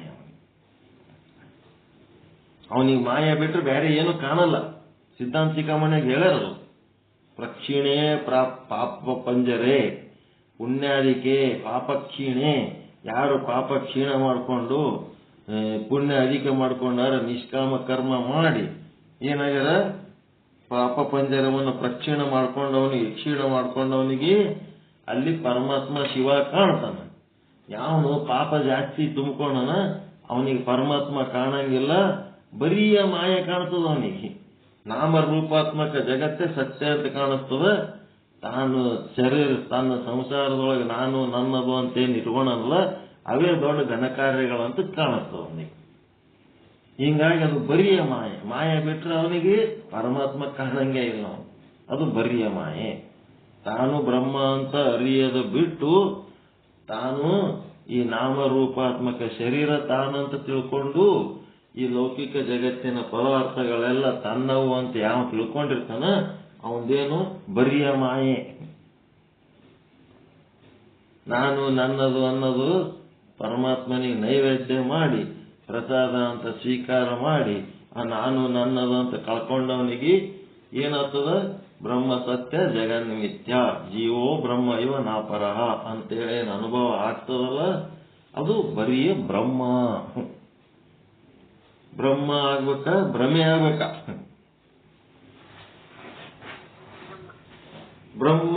ಬ್ರಹ್ಮನ ಅನುಭವ ಇಲ್ಲದ ಜೀವನ ಬರಿಯ ಮಾಯೆ, ಮತ್ತಿನ್ನೇನಿಲ್ಲ. ಬ್ರಹ್ಮನ ಬಗ್ಗೆ ಅರಿವು ಇಲ್ಲ, ಬ್ರಹ್ಮನತ್ತ ಹರಿಯುವುದಿಲ್ಲ, ಬ್ರಹ್ಮನಲ್ಲಿ ಬೆರೆಯುವುದಿಲ್ಲ, ಬ್ರಹ್ಮ ಸ್ವರೂಪ ಆಗುವ ಯಾವ ಗುರಿಯೇ ಇಲ್ಲ. ಇಂಥವ್ರದ್ದೇನದ ಬರಿಯ ಮಾಯೆ. ಹೋಗಿ ಯಾರಿಗಾರ ಕೇಳ್ರಿ, ಆಧ್ಯಾತ್ಮ ಚಿಂತನ ನಡೀತದ ನಮ್ಮ ಸಂಗತಿ ಜೈನಾಚಾರ್ಯನು ಅಂತಂದ್ರ, ಇಲ್ರಿ ನಮ್ಗೆ ಟೈಮ್ ಪುರ್ಸತ್ಗಿಲ್ಲ, ನಾವು ಅಲ್ಲಿ ಹೋಗ್ಬೇಕು ಇಲ್ಲಿ ಹೋಗ್ಬೇಕು ಅದು ಮಾಡ್ಬೇಕು ಇದು ಮಾಡ್ಬೇಕು ಭಾಳ ಸಮಸ್ಯೆ ಅದ. ಯಾರು ಏನು ಮಾಡಿದ್ರು ದಿನ 4 ಸಾರಿ ಇಟ್ಟಿವಿ ಪ್ರವಚನಗಳು. ಪ್ರತಿ ಸಲ 2 ತಾಸು ನಡೆಸ್ತೀವಿ. ಯಾವಾಗಾರ ಒಂದು ಸೆಷನ್ ಅಟೆಂಡ್ ಆಗ್ಲಿಕ್ಕಾಗಂಗಿಲ್ಲ. ಮುಂಜಾನೆ ಎಬ್ಬಿಸ್ಬೇಕಾದ್ರೆ ನಾವು ನಮ್ಮ ಮೂಲಕನೇ ಎಬ್ಬಿಸ್ತೀವಿ. ರಾತ್ರಿ ನೀವು ಮಕ್ಕೊಂಡ ಮೇಲೆ ನಾವು ಮಕ್ಕೋತೀವಿ. ಪ್ರವಚನ ಹೇಳಿ ಮಲಗಿಸ್ತೀವಿ ನಿಮ್ಗೆ ನಾವು. ಮತ್ತೆ ಅಷ್ಟಲ್ಲದೆ ನಾವು ಮಾಡಿದ ಪ್ರವಚನದ ರೆಕಾರ್ಡಿಂಗ್ ಕಳಿಸ್ತೀವಿ. ನಮ್ಮ 4 ಸೆಷನ್ದಾಗ ಒಂದು ಸೆಷನ್ನು ಅಟೆಂಡ್ ಆಗ್ಲಿಕ್ಕೆ ಆಗಂಗಿಲ್ಲ, ಮತ್ತು ನಾವು ಕಳಿಸಿದ ರೆಕಾರ್ಡಿಂಗೂ ಕೇಳಲಿಕ್ಕೆ ಆಗಂಗಿಲ್ಲ ಅಂತಂದ್ರ ಇವ್ರಿಗೆ ಎಂತ ಮಾಯೆ, ಬರಿಯ ಮಾಯೆ. ಮತ್ತಿನ್ನೇನು ಇದಕ್ಕಿಂತ ಇನ್ನು ಯಾವ ಪೀಠದೊಳಗೆ ಈ ತರ ಕೆಲಸ ಮಾಡೋದ ಹೇಳ್ರಿ. ಉದ್ಧಾರ ಮಾಡ್ಬೇಕಂತ ಈಟೆಲ್ಲ ಮಾಡಿದಾಗ ಸಹಿತ ಅವ್ರಿಗೆ ಪುಣ್ಯ ಇಲ್ಲ. ಯಾಕಂದ್ರೆ ಅವರು ಬರಿಯ ಮಾಯೆ. ಆ ಮಾಯೆ ಬಿಟ್ರೆ ಅವರಿಗೆ ಬ್ರಹ್ಮನ ಯಾವ ಯಾವ ಯಾವ ಬೆನಿಫಿಟ್ಗಳು ಅವ್ರಿಗೆ ಸಿಗಂಗಿಲ್ಲ. ಬರೀ ಅದೇ ಮಾಡ್ಕೊತ ಹೋಗ್ಬೇಕಂತ ಬಂದಾರ. ಈ ರೀತಿಯಾಗಿ ಬ್ರಹ್ಮ ಸ್ವಯಂ ಪ್ರಕಾಶವಾಗಿದೆ, ಅದರ ಆಶ್ರಯದಲ್ಲಿ ಮಾಯೆ ಇದೆ ಅಂತ ಹೇಳಿದ್ರೆ ಏನಾಗ್ತದೆ, ಒಬ್ಬವನಿಗೆ ಶಂಕೆ ಆಗ್ತದೆ. ಏನ್ ಹೇಳಿದ್ರು, ಬ್ರಹ್ಮ ಸ್ವಯಂ ಪ್ರಕಾಶ ಅದ ಅಂತೇಳಿ ಸೂರ್ಯನಲ್ಲಿ ಬೆಳಕು ಬಿಟ್ರೆ ಅಲ್ಲಿ ಕತ್ತಲೆ ಅನ್ನೋದು ಇಲ್ಲ ಅಂತಂದ್ರೆ ನೀವೇನ್ ಹೇಳಕತ್ತೀರಿ, ಪರಮಾತ್ಮನಲ್ಲಿ ಈ ಮಾಯೆ ಆಶ್ರಯ ತಗೊಂಡದ ಅಂತ ಹೇಳಿದ್ರೆ ಹೆಂಗದ ಅಂತಂದ್ರೆ, ಆ ಮಾಯೆಯಲ್ಲಿ ಆಶ್ರಯ ತಗೊಂಡ ಪರಮಾತ್ಮನಲ್ಲಿ ಮಾಯೆ ಆಶ್ರಯ ತಗೊಂಡದಂದ್ರೆ ಸೂರ್ಯನಲ್ಲಿ ಕತ್ತಲೆ ಆಶ್ರಯ ತಗೊಂಡದ ಅಂದಂಗ ಆಗ್ತದ ಅಂತ ಹೇಳ. ಅದಕ್ಕ ಅವರು ಮುಂದಿನ ವಿಶ್ಲೇಷಣೆ ಹೆಂಗ್ ಕೊಟ್ರಪ್ಪ ಅಂತಂದ್ರೆ, ಆ ಒಂದು ಪರಮಾತ್ಮನ ಚೇತನ ಅಂತ ಏನದಲ್ಲ ಅದರ 2 ಪ್ರಕಾರದ ಚೇತನ ಅದ. ಸೂರ್ಯನಲ್ಲಿರುವ ಪ್ರಕಾಶ ಏನದ, 2 ಪ್ರಕಾರ. ಒಂದು ಸಾಮಾನ್ಯ ಪ್ರಕಾಶ, ಒಂದು ವಿಶೇಷ ಪ್ರಕಾಶ. ಸಾಮಾನ್ಯ ಪ್ರಕಾಶ ಏನ್ ಮಾಡ್ಯದ, ಅದು ಕತ್ತಲೆಗೆ ಆಶ್ರಯ ಕೊಟ್ಟದ. ಕತ್ತಲೆಗೆ ಆಶ್ರಯ ಕೊಟ್ಟಂತ ಸಾಮಾನ್ಯ ಪ್ರಕಾಶ ಏನ್ ಮಾಡ್ತದಪ್ಪ ಅಂದ್ರ ನೀವು ಒಗೆದು ಹಾಕಿದ ಬಟ್ಟಿ ಒಣಗಿಸ್ಕೊಡ್ತದ. ಅದೇ ಸೂರ್ಯನ ವಿಶೇಷ ಪ್ರಕಾಶ ಅಂದ್ರೆ ಭೂತಗನ್ನಡಿ ಹಿಡಿದ್ರಿ ಅಂತಂದ್ರ ಆ ಭೂತಗನ್ನಡಿ ಹಿಡಿದಂತ ಸೂರ್ಯನ ಪ್ರಕಾಶದೊಳಗೆ ಕತ್ತಲೆ ಇಲ್ಲಲ್ಲಿ. ಅದು ಚಿದ್ರೂಪ ಬ್ರಹ್ಮ ಇದ್ದಂಗ ಸ್ವಚ್ಛ. ಅದು ಏನ್ ಮಾಡ್ತದ, ಬಟ್ಟಿಗೆ ಸುಟ್ಟು ಹಾಕಂತ ಶಕ್ತಿ ಅದಕ್ಕದ. ಅದೇ ರೀತಿ ಇಲ್ಲಿ ಚೇತನದೊಳಗೆ ಏನದಪ್ಪ ಅಂದ್ರೆ ಸಾಮಾನ್ಯ ಚೇತನ, ವಿಶೇಷ ಚೇತನ ಅಂತ ಎರಡದವ. ಸಾಮಾನ್ಯ ಚೇತನಕ್ಕ ಸದ್ರೂಪ ಬ್ರಹ್ಮ ಅಂತಾರ, ವಿಶೇಷ ಚೇತನಕ್ಕ ಚಿದ್ರೂಪಾದಿ. ಚಿದ್ರೂಪ, ಆನಂದ ರೂಪ, ನಿತ್ಯ ರೂಪ, ಪರಿಪೂರ್ಣ ರೂಪ ಅವೇನದವ ಚಿದ್ರೂಪಾದಿಗಳು ವಿಶೇಷ ಚೇತನಗಳು. ಸದ್ರೂಪ ಸಾಮಾನ್ಯ ಚೇತನ. ಈ ಸಾಮಾನ್ಯ ಚೇತನ ಏನ್ ಮಾಡ್ತದ, ಜ್ಞಾನಕ್ಕ ಅಜ್ಞಾನಕ್ಕ ಎರಡಕ್ಕೂ ತನ್ನದೇ ಸತ್ತಾ ಸ್ಫೂರ್ತಿ ಕೊಡ್ತದ. ಯಾವ ರೀತಿ ಬಂಗಾರ ಎಲ್ಲ ಆಭರಣಗಳಿಗೆ ತನ್ನ ಸತ್ತಾ ಸ್ಫೂರ್ತಿಯನ್ನು ಕೊಡ್ತದೋ ಹಾಗೆ ಇದೇನ್ ಮಾಡ್ತದ, ಸಾಮಾನ್ಯ ಚೇತನ ಜ್ಞಾನ ಅಜ್ಞಾನ ಎರಡಕ್ಕೂ ತನ್ನದೇ ಸತ್ತಾ ಸ್ಫೂರ್ತಿ ಕೊಡ್ತದ. ಅದಕ್ಕೆ ಸಾಮಾನ್ಯ ಚೇತನ ಅಂತಾರೆ. ಸಾಮಾನ್ಯ ಚೇತನವು ಅಜ್ಞಾನಕ್ಕೆ ವಿರೋಧಿ ಅಲ್ಲ ಮತ್ತು ಅದು ವಿಶೇಷ ಚೈತನ್ಯ ಅಜ್ಞಾನಕ್ಕೆ ವಿರೋಧಿ ಆಗುತ್ತದೆ. ವಿಶೇಷ ಸಾಮಾನ್ಯ ಚೈತನ್ಯ ಅಜ್ಞಾನಕ್ಕೆ ವಿರೋಧಿ ಅಲ್ಲ. ವಿಶೇಷ ಚೈತನ್ಯ ಅಂದ್ರೆ ಚಿದ್ರೂಪ, ಆನಂದ ರೂಪ, ನಿತ್ಯ ರೂಪ, ಪರಿಪೂರ್ಣ ರೂಪ ಏನದ ಇವು ಅಜ್ಞಾನಕ್ಕೆ ವಿರೋಧಿ ಅಲ್ಲವ. ಯಾವ ಸೂರ್ಯನ ಪ್ರಕಾಶವು ನೂಲು ಅರಳೆ ಬಟ್ಟೆಗಳನ್ನ ಸುಡುವುದಿಲ್ಲ, ಅದು ಕತ್ತಲೆ ಸಮೇತವಾಗಿರುವ ಪ್ರಕಾಶ, ಸಾಮಾನ್ಯ ಪ್ರಕಾಶ. ಅದೇ ಪ್ರಕಾಶವು ಸೂರ್ಯಕಾಂತ ಮಣಿಯ ಮೂಲಕ ಹಾದು ಅಂದ್ರೆ ಪೀನಮಸುರವೇನಂತಿರಲ್ಲ ಆ ಭೂತಗನ್ನಡಿ, ಅದರ ಮೂಲಕ ಹಾದರೆ ಅದು ಏನಾಗ್ತದ, ಅದು ನೂಲನ್ನ ಅರಳೆಯನ್ನ ಬಟ್ಟೆಗಳನ್ನ ಸುಡುತ್ತದೆ. ಅದೇ ಏನದ ಸೂರ್ಯನ ವಿಶೇಷ ಪ್ರಕಾಶ. ಹಾಗೆ ಸಾಮಾನ್ಯ ಚೇತನದಲ್ಲಿ ಅಜ್ಞಾನ ಇರುತ್ತದೆ. ಯಾವಾಗ ವೃತ್ತಿಯಲ್ಲಿ ಆರೂಢವಾದ ಅಂದ್ರೆ ಸ್ಥಿತವಾಗಿರುವ ಚೇತನವು ಅಥವಾ ಚೇತನ ಸಹಿತವಾದ ವೃತ್ತಿ ಏನದಲ್ಲ ಅದು ಏನದ ಮಾಯೆಗೆ ವಿರೋಧ ಆದ. ಮಾಯೆ ಏನೇನು ಮಾಡ್ತದ ಅದಕ್ಕೆಲ್ಲ ಇದು ವಿರೋಧ ಮಾಡ್ತದ. ಅದಕ್ಕೆ ವಿಶೇಷ ಚೇತನ ಮಾಯೆಗೆ ವಿರೋಧ. ವಿಶೇಷ ಚೇತನ ಅಂದ್ರೆ ಚಿದ್ರೂಪ, ಆನಂದ ರೂಪ, ನಿತ್ಯ ರೂಪ, ಪರಿಪೂರ್ಣ ರೂಪ. ಇವೇನದವ, ಈ ವಿಶೇಷಣಗಳು ಮಾಯೆಗೆ ವಿರೋಧ ಅದಾವ. ಮತ್ತೆ ಸಾಮಾನ್ಯ ಚೇತನ ಅಂತಂದ್ರ ಸದ್ರೂಪ ವಿಶೇಷಣ. ಅದು ಏನ್ ಮಾಡ್ತದಂದ್ರ ಆ ಮಾಯೆಗೆ ತನ್ನ ಆಶ್ರಯವನ್ನ ಕೊಡ್ತದ. ಅದು ಮಾಯೆಗೆ ಅಜ್ಞಾನಕ್ಕೆ ವಿರೋಧಿ ಅಲ್ಲ. ಹಿಂಗದ ನೋಡ್ರಿ.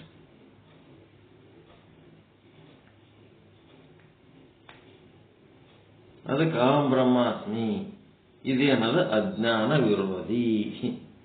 ಅಹಂ ಬ್ರಹ್ಮಾಸ್ಮಿ ಅನ್ನೋದು ನೀವೇನು ಗುರುವಿನ ಬಳಿ ಕುಳಿತು ನೀವು ಅಖಂಡ ಬ್ರಹ್ಮನನ್ನ ಕಂಡು ಆ ಬ್ರಹ್ಮ ಸ್ವರೂಪನೇ ನಾನದೀನಿ ಅಂತ ನೀವು ತಿಳ್ಕೊಂಡ್ರಿ ಅಂತಂದ್ರೆ ಅದು ಅಹಂ ಬ್ರಹ್ಮಾಸ್ಮಿ ವೃತ್ತಿ ತಯಾರಾಗ್ತದಲ್ಲ, ಆ ವೃತ್ತಿ ಅನ್ನೋದು ಅಜ್ಞಾನಕ್ಕೆ ವಿರೋಧಿಯಾದ.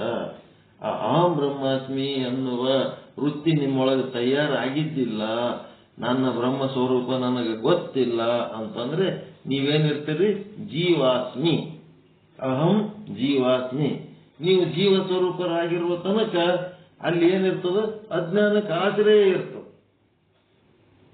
ಅಜ್ಞಾನಕ್ಕೆ ಆಶ್ರಯ ಇದ್ದಾಗ ಏನೇನಾಗ್ತದ ನಿಮ್ಮ ಸಮಸ್ಯೆಗಳು, ಅಜ್ಞಾನದ ಆಶ್ರಯ ಕೊಟ್ಟಂತ ಜೀವನಲ್ಲಿ ಏನ್ ಸಮಸ್ಯೆಗಳಿರ್ತಾವ, ತಾನಲ್ಲದ ದೇಹ ತಾನಂತ ತಿಳ್ಕೊಂಡಿರ್ತಾನ. ತನ್ನ ಶಿವ ಸ್ವರೂಪ ಬ್ರಹ್ಮ ಸ್ವರೂಪನೇ ತನ್ನ ಸ್ವರೂಪ ಮರೆತು ಬಿಟ್ಟಿರ್ತಾನ. ಮತ್ತೆ ಶರೀರ ಹುಟ್ಟಿದರ ಸತ್ರ ತಾನೇ ಹುಟ್ಟಿನಿ ತಾನೇ ಸತ್ತೀನಿ ಅಂತ ತಿಳ್ಕೊತಾನ. ಶರೀರ ಪಾಪ ಪುಣ್ಯ ಮಾಡ್ತದಂದ್ರ ಆ ಪಾಪ ಪುಣ್ಯ ನಾನೇ ಮಾಡ್ಲಕತ್ತೀನಿ ಅಂತ ತಿಳ್ಕೊತಾನ. ಮತ್ತೆ ಆ ಸುಖ ಫಲ ಭೋಗಗಳ ಅನುಭವಿಸ್ತದಲ್ಲ, ಸುಖ ದುಃಖ, ಅದು ಭೋಗ ನಾ ಅಹಂ ಸುಖಿ ಅಹಂ ದುಃಖಿ ಅಂತ ಹೇಳಕ್ಕೆ ನಾ ದುಃಖದಾಗದೀನಿ ನಾ ಸುಖದಾಗದೀನಿ ಅಂತ ಹೇಳಕ್ಕೆ ಅನ್ಕೋತಾನ. ಈ ರೀತಿ ಅಜ್ಞಾನವಾಗಿರ್ತಾನ. ಯಾರು ಅಹಂ ಜೀವಾಸ್ಮಿ ಅವನೇನ್ ಮಾಡ್ಯಾನ, ಅಜ್ಞಾನಕ್ಕೆ ಆಶ್ರಯ ಕೊಟ್ಟು ಈ ರೀತಿ ತಪ್ಪು ತಿಳುವಳಿಕೆ ಒಳಗಿರ್ತಾನ. ಯಾವಾಗ ಅಹಂ ಬ್ರಹ್ಮಾಸ್ಮಿ ವೃತ್ತಿ ಬಂತು ಆವಾಗ ಅವನೇನತನ, ಈ ಶರೀರ ನಾನಲ್ಲ, ಈ ಶರೀರ ನನ್ನದಲ್ಲ, ಇಲ್ಲಿ ಹುಟ್ಟುವವ ನಾನಲ್ಲ, ಸಾಯುವವ ನಾನಲ್ಲ, ಅಹಂ ಕರ್ತ ಅಂದ್ರೆ ನಾ ಪುಣ್ಯ ಮಾಡ್ತೀನಿ ನಾ ಪಾಪ ಮಾಡ್ತೀನಿ ಅನ್ನೋ ಭಾಷೆ ಹೋಗ್ಬಿಡ್ತು. ಆ ಶರೀರ ಕರ್ಮಗಳು ಏನೇನ್ ಮಾಡಿ ಬಂದಾವೋ ಆ ಶರೀರ ಭೋಗಿಸ್ಲಕತ್ತದ ಅಂತ ಕಡಿಗೆ ಆಗಿಬಿಡ್ತಾನ.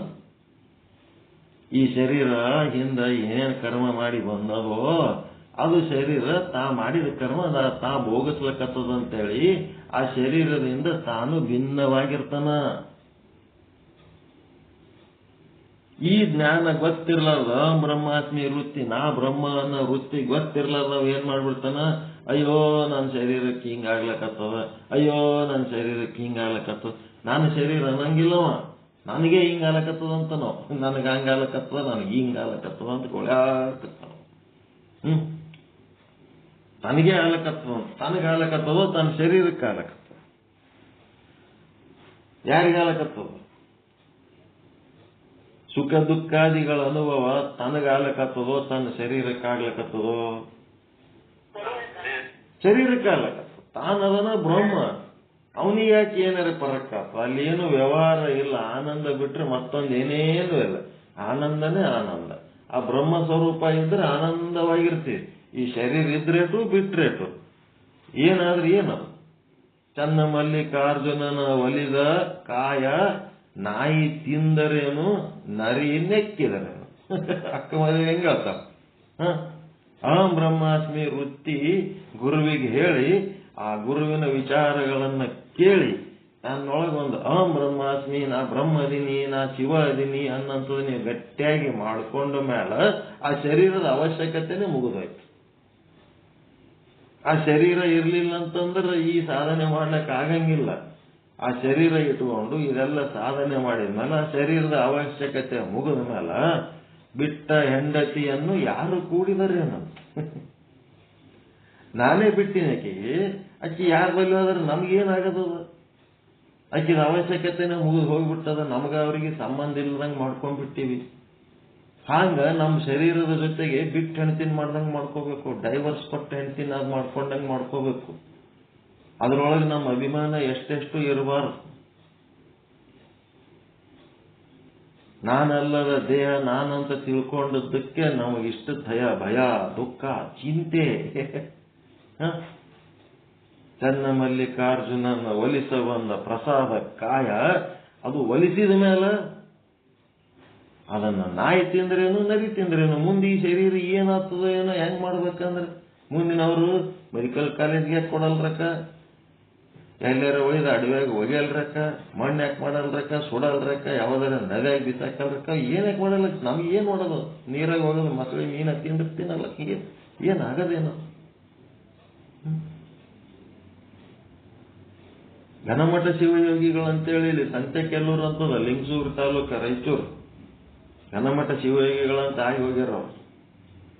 ಅವ್ರು ಎಷ್ಟು ಪ್ರೇಮ, ವಿಶ್ವ ಪ್ರೇಮಿಗಳು.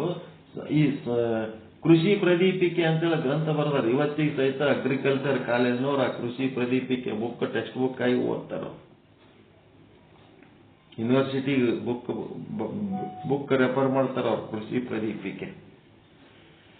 ಅವರು ಈ ಶರೀರ ಪಂಚಭೂತಗಳಿಂದ ಬಂದಂತ ಶರೀರ ಇದು ಪಂಚಭೂತಗಳಿಗೆ ಸಮರ್ಪಿಸಬೇಕು ಅಂತೇಳಿ ಹೆಂಗ್ ಬರೆದಿಟ್ಟು ಹೋಗ್ಯಾರ ಅಂತಂದ್ರ, ನಾನು ಸತ್ತ ಮೇಲೆ ನನ್ನ ಶರೀರವನ್ನ ಬಹಳತ್ತ ಮಣ್ಣು ಮಾಡಿದ್ರಿ ಅಂತಂದ್ರೆ ಅದು ಬಹಳ ಟೈಮ್ ತಗೋತದ, ವರ್ಷಗಟ್ಲೆ ತಗೋತದ. ಪಂಚಭೂತಗಳಿಗೆ ಸಾಲ ಜಲ್ದಿ ಮುಟ್ಟಿಸ್ಬೇಕು ನಾನು ಅಂತಂದ್ರ ಇದನ್ನ ಸಣ್ಣ ಕಡದು ಪೀಸ್ ಮಾಡಿರತ್ತ ಕಟಕರಿಗೆಲ್ಲ ಕರೆದು ಹೇಳಿದ್ರಂತ. ಮಾಂಸ ಅಂತ ಕಟ್ ಮಾಡ್ತಿರಲ್ಲಪ್ಪ ಅದ್ರಂಗ ನನ್ನ ಶರೀರನು ಕಟ್ ಸಣ್ಣ ಪೀಸ್ ಮಾಡಿ ಒಯ್ದು ಹೊಲ್ದಾಗ ಚೆಲ್ಲಿ ಬಿಡ್ರಿ ಎಲ್ಲಾ ಕಡೆ ಅಂತ ಹೇಳ್ತಾರ.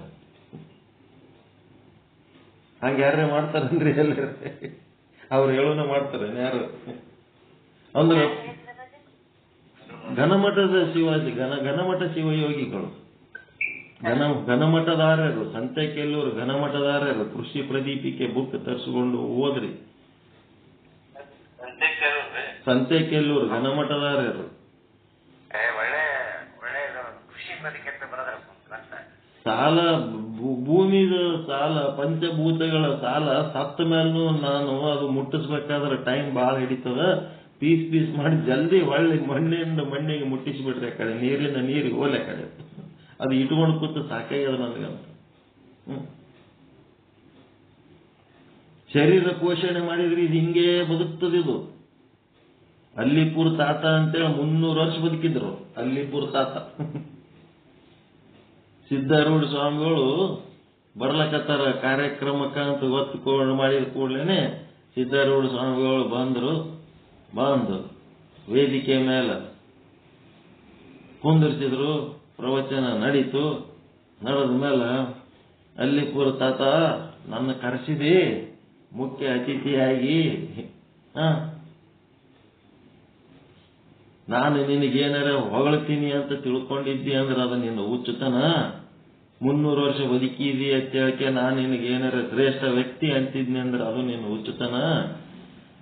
ಈ ಶರೀರದಾಗ ನೀನು 300 ವರ್ಷ ಬದುಕಿದ್ದದು ಏನು ಘನ ಕಾರ್ಯ ಏನೋ, ಅದೊಂದು ಹೇಳುಗಡಿಗೆ ಅದು. ಅದೇ ಹೇಳುಗಡಿಗೆ ನೀನು 300 ವರ್ಷ ಬದುಕಿದ್ದೆ ದೊಡ್ಡ ಘನ ಕಾರ್ಯ ಏನು. ಇದೇ ಹೇಳುಗಡಿಗೆ ಇನ್ನ ಏಸು ವರ್ಷ ಇರ್ಬೇಕಂತ ಮಾಡಿದ ಅಂತೇಳಿ ಝಾಡಿಸಿಬಿಟ್ರತ್ತ. ಅಲ್ಲಿಪುರ ತಾತ ಪವಾಡ ಪುರುಷರು ಅವ್ರೇನು ಸಣ್ಣವ್ರಲ್ಲ, ಬಹಳ ದೊಡ್ಡವ್ರು ಅವರು. 300 ವರ್ಷ ಬದುಕಿರತ್ತಂದ್ರೆ ಅವ್ರು ಏನೆಲ್ಲ ಮಾಡಿರ್ತಾರ, ಎಷ್ಟೋ ತಲೆಮಾರುಗಳು ನೋಡಿದವರು ಅವ್ರು ಯಾರ್ಯಾರು. ಅಂಥವ್ರಿಗೆ ಬೈದ್ಬಿಟ್ರು ಸಿದ್ಧಾರೂಢರು. ಇದ್ದಂಗೆ ಬಂದುಬಿಟ್ರು. ಅವಾಗ ಅವ್ರಿಗೆ ಅನಿಸ್ಬಿಡ್ತಿದ್ದು ಏಳ್ಗಡಿಗೆ ಇದ್ರೊಳಗೆ 300 ವರ್ಷ ಬದುಕಿನಿ ಅಂತಂದ್ರೆ ನಾನೆಂತ ಕೆಟ್ಟ ಹುಳ ಅದೇನಪ್ಪ ಈ ಶರೀರದ ಅಭಿಮಾನ ಇಟ್ಕೊಂಡು ಅಂತೇಳಿ ಆ ಕ್ಷಣನೇ ಅವರು ಪ್ರಾಣತ್ಯಾಗ ಮಾಡಿದ್ರು. ಅಲ್ಲಿಪುರ ತಾತ ಶರೀರದ ಮೇಲಿನ ಅಭಿಮಾನ ಬಿಡೋದು ಕಲೀರಿ, ಅದನ್ನು ಪೋಷಣೆ ಮಾಡ್ರಿ. ಅಹಂ ಬ್ರಹ್ಮಾಸ್ಮಿ ವೃತ್ತಿ ಸಾಧನೆ ಮಾಡೋದಕ್ಕೆ ಅದು ಬೇಕು. ಆ ವೃತ್ತಿ ಸಾಧನೆ ಮಾಡಿದ ಮೇಲೆ ಅದರ ಅವಶ್ಯಕತೆ ಇಲ್ಲ, ಮುಗಿತಷ್ಟೇ. ರಾಮದಾಸರು ಕುರುಡರು, ಕಣ್ಣು ಕಾಣಂಗಿಲ್ಲ, ಹೋಗ್ತಾರ ಅಡವ್ಯಾಗ, ದಾರಿ ಗೊತ್ತಲ್ಲ, ಹೋಗಿ ಹಾಳು ಬಾವ್ಯಾಗ ಬೀಳ್ತಾರ. ಕೃಷ್ಣ ಭಕ್ತರು ಕೃಷ್ಣ ಕೃಷ್ಣ ಕೃಷ್ಣ ಕೃಷ್ಣ ಕೃಷ್ಣ ಬಂದ, ಏನ್ ಮಾಡ್ಬೇಕ, ಹಾಳು ಬಾವ್ಯಾಗ ಬಿದ್ದೀನಪ್ಪ, ಇಲ್ಲಿ ಏನಾದ ಗೊತ್ತಾಗಲ್ದು, ಅದಕ್ಕೆ ನಿನಗೆ ನೆನೆಸಿದೆ. ಹೌದಾ, ಆಯ್ತು, ಬಂದಿನೆಲ್ಲ ಏನ್ ಮಾಡ್ಬೇಕು ಮಾಡ್ಬೇಕಂತಂದ್ರ ಯಾರು ನೀನು ಅನ್ನ ಕೃಷ್ಣದೀನಿ ಅಂದ್ರೆ ಒಂದ್ ಕೆಲಸ ಮಾಡು, ನನ್ನ ಕಣ್ಣಿಲ್ಲಲ್ಲ, ನನಗ ನಿನ್ನನ್ನ ಮನಸಾರಿ ನೋಡ್ಬೇಕಂತ ಮನಸ್ಸಾಗ್ಯದ, ನನಗೇನ್ ಮಾಡ್ಬೇಕು, ಒಂದು ಕ್ಷಣ ನಿನ್ನ ಕಣ್ಣು ಕೊಡು ಅಂತ. ಆಯ್ತಂತೇಳಿ ಕೃಷ್ಣ ಅವನಿಗೆ ಕಣ್ಣು ಕೊಟ್ಟು, ಆ ಕಣ್ಣಲ್ಲಿಂತ ಕೃಷ್ಣನ್ನ ಮನಸಾರಿ ನೋಡಿ ಬಹಳ ಸಂತೋಷ ಆಯ್ತು. ಕೃಷ್ಣ, ಈ ಜನ್ಮ ಹಿಂಗೆ ಹೋಗ್ತದೆ ಅನ್ಕೊಂಡಿದ್ದೆ, ನಿನ್ನ ನೋಡಿ ಹೋಗ್ತೀನಿ ಅಂತ ಅನ್ಕೊಂಡಿದ್ದಿಲ್ಲ. ಈ ಹಾಳು ಬಾಯ ಬಿದ್ದದ್ದೇ ನಂದು ಲಕ್ ಅನಿಸ್ಬಿಟ್ಟದ ನೋಡಪ್ಪ, ನೀನು ಕಂಡಿ ಸಿಕ್ಕಿ ಸಾಕ್ಬಿಡಪ್ಪ, ಬಹಳ ಸಂತೋಷ ಆಯ್ತು. ಆಯ್ತಲ್ಲ, ನಡೀತೀನಿ ಅನ್ನೋ ಕೃಷ್ಣ. ನೀನು ಅರ್ಧಂಬರ್ಧ ಮಾಡಿ ಹೋದ್ರೆ ಹಂಗ, ಇನ್ನ ಒಂದು ಕೆಲಸ ಉಳಿದ, ಏನ್ ಮಾಡ್ಬೇಕು, ನೀನು ಯಾವ ಕಣ್ಣು ಕೊಟ್ಟಿದಿ ಆ ಕಣ್ಣು ಮತ್ತು ವಾಪಸ್ ತಗೊಂಡು ಹೋಗು, ಅದರ ಸಾಲನ ಎಲ್ಲಿ ಇಟ್ಕೊಳಕ್ ಹೋಗಿ, ಇರಿದು ಏನಾಗ್ತದ, ಬೇಡ ಬೇಡ ಬೇಡ, ನಿನ್ನನ್ನ ನೋಡಿದ ಮೇಲೆ ಇನ್ನು ಏನು ನೋಡ್ಲಕ್ಕ ಈ ಕಣ್ಣು ಉಳಿಬೇಕು ಈ ಜಗತ್ತಿನಾಗ ಅಂತ ನಾವು ರಾಮದಾಸ್. ಇನ್ನೇನು ಉಳಿದದ ನೋಡ್ಲಕ್ಕ ಈ ಜಗತ್ತಿನಾಗ, ನಿನ್ನನ್ನು ನೋಡ್ಬೇಕಂತ ಬಂದದ, ನಿನ್ನ ನೋಡ್ತು, ಅದರ ಉದ್ದೇಶ ಮುಗೀತು, ಇನ್ನೇನು ಉಳಿದಿಲ್ಲ ಇಲ್ಲಿ ನೋಡೋದಕ್ಕೆ, ಕಣ್ಣು ಮುಚ್ಚ ಮತ್ತಂತಂದ. ಏನು ವಿಚಾರಗಳು ಇವೆಲ್ಲ, ಏನು ವಿಚಾರಗಳು? ಇದಕ್ಕೆ ಈ ದೇಹಾಭಿಮಾನ ಬಿಟ್ಟು, ಬರಿಯ ಮಾಯೆ ಅದರೊಳಗೆ ಇರೋದು ಬಿಟ್ಟು, ನಾವು ಬ್ರಹ್ಮ ಸ್ವರೂಪಗಳಾಗಿ, ಸದ್ರೂಪ ಬ್ರಹ್ಮ, ಚಿದ್ರೂಪ ಬ್ರಹ್ಮ, ಆನಂದ ರೂಪ ಬ್ರಹ್ಮ, ನಿತ್ಯ ರೂಪ ಬ್ರಹ್ಮ, ಪರಿಪೂರ್ಣ ರೂಪ ಬ್ರಹ್ಮ, ಏಕಂ ಏವಂ ಅದ್ವಿತೀಯಂ ಬ್ರಹ್ಮ, ಏನೇನದವ ಜಗದಾಗಲ್ಲ, ಮುಗಿಲಾಗಲ್ಲ, ಮಿಗೆಯಾಗಲ್ಲ, ನಿಮ್ಮಗಲ್ಲ, ಪಾತಾಳದಿಂದ ತತ್ತ, ಬ್ರಹ್ಮಾಂಡದಿಂದ ತತ್ತ ಅಂತ ಒಂದು ಚೈತನ್ಯ ಈ ಕರಸ್ಥಲ ಎನ್ನುವ ಈ ಶರೀರದೊಳಗ ಬಂದು ಸಣ್ಣದೊಂದು ಚುಳುಕಾಗಿ ಲಿಂಗ ರೂಪ ಆಗ್ಯದ. ಆ ಲಿಂಗ ಬೇರೆ ಯಾರು ಅಲ್ಲ, ಅದೇ ನನ್ನ ಸ್ವರೂಪ, ನಾನೇ ಆ ಲಿಂಗ ಅದೀನಿ. ಎತ್ತ ನೋಡಿದಡತ್ತತ್ತ ನೀನೇ ದೇವ, ಸಕಲ ವಿಸ್ತಾರದ ರೂವು ನೀನೇ ದೇವ, ನಿನ್ನ ಬಿಟ್ರೆ ಎಲ್ಲಿ ಏನೂ ಇಲ್ಲ. ವಿಶ್ವತೋ ಚಕ್ಷೋ, ಜಗತ್ತಿನಾಗ ಎಷ್ಟು ಕಣ್ಣುಗಳು ನೋಡ್ಲಕತ್ತವ ಅವೆಲ್ಲ ಕಣ್ಣು ನಿನ್ನ ಕಣ್ಣುಗಳು.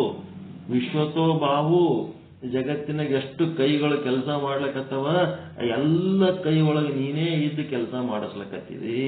ವಿಶ್ವತೋ ಪಾದ, ಎಲ್ಲಾ ಕಡೆ ಏನು ಚಲಿಸ್ಲಕತ್ತದ ಆ ಚಲನವಲನಗಳೆಲ್ಲ ನಿನ್ನವೇ ಪಾದಗಳು. ಆ ಪಾದಗಳಿದ್ದು ನೀನೇ ಚಲನವಲನಗಳನ್ನು ಮಾಡ್ಲಕತ್ತಿದಿ. ಮತ್ತೆ ವಿಶ್ವತೋ ಕರ್ಣ, ಎಷ್ಟು ಜಗತ್ತಿನೊಳಗ ಕಿವಿಗಳದವ ಆ ಎಲ್ಲ ಕಿವಿಗಳೊಳಗೆ ನೀನೇ ಕುಂತು ಕೇಳಲಕತ್ತಿದಿ. ವಿಶ್ವತೋ ಮುಖ ಅಂದ್ರೆ ಈ ಪರಮಾತ್ಮನ ವಿಚಾರಗಳನ್ನ ಎಷ್ಟು ಜನ ಈ ಭೂಮಿ ಮೇಲೆ ಕೂತ್ ಹೇಳಕತ್ತಾರ, ಅವರೆಲ್ಲರ ಬಾಯಿ ಒಳಗೆ ನೀನೇ ಕೂತು ಬ್ರಹ್ಮಜ್ಞಾನ ಹೇಳಲಕತ್ತಿದೆ. ಪರಮಾತ್ಮ ಹೇಳವನು ನೀನೆ, ಕೇಳವನು ನೀನೆ, ಚಲಿಸ್ಲಕತ್ತವನು ನೀನೆ, ನಿಶ್ಚಲನೂ ನೀನೆ, ಸಚಲನೂ ನೀನೆ, ಆಕಾರನೂ ನೀನೆ, ನಿರಾಕಾರನೂ ನೀನೆ, ಎಲ್ಲನೂ ನೀನೇ ಇದ್ದೀಯಾ, ಎಲ್ಲನೂ ನೀನೇ ಇದ್ದೀಯಾ. ನಿನ್ನ ಬಿಟ್ಟು ಏನದ ಪರಮಾತ್ಮ? ಎಲ್ಲ 84 ಲಕ್ಷ ಜೀವರಾಶಿಗಳು ನೀನಿದ್ದೀಯ, ಪಂಚಭೂತಗಳು ನೀನಿದ್ದೀಯ, ಬಯಲು ನೀನಿದ್ದೀಯ, ಪಂಚಭೂತಗಳಿಂದಾದ ಎಲ್ಲ ವಸ್ತು ಪ್ರಪಂಚಗಳು ನೀನೇ ಇದ್ದೀಯ, ನಿನ್ನ ಬಿಟ್ಟು ಏನೇನೂ ಇಲ್ಲ.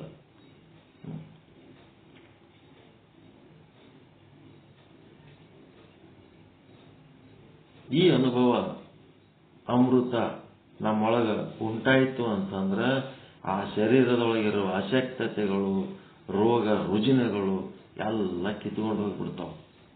ನೀನು ಒಲಿದರೆ ವಿಷಯವೆಲ್ಲ ಅಮೃತಬಹುದಯ್ಯ. ಬೇಕಲ್ಲ.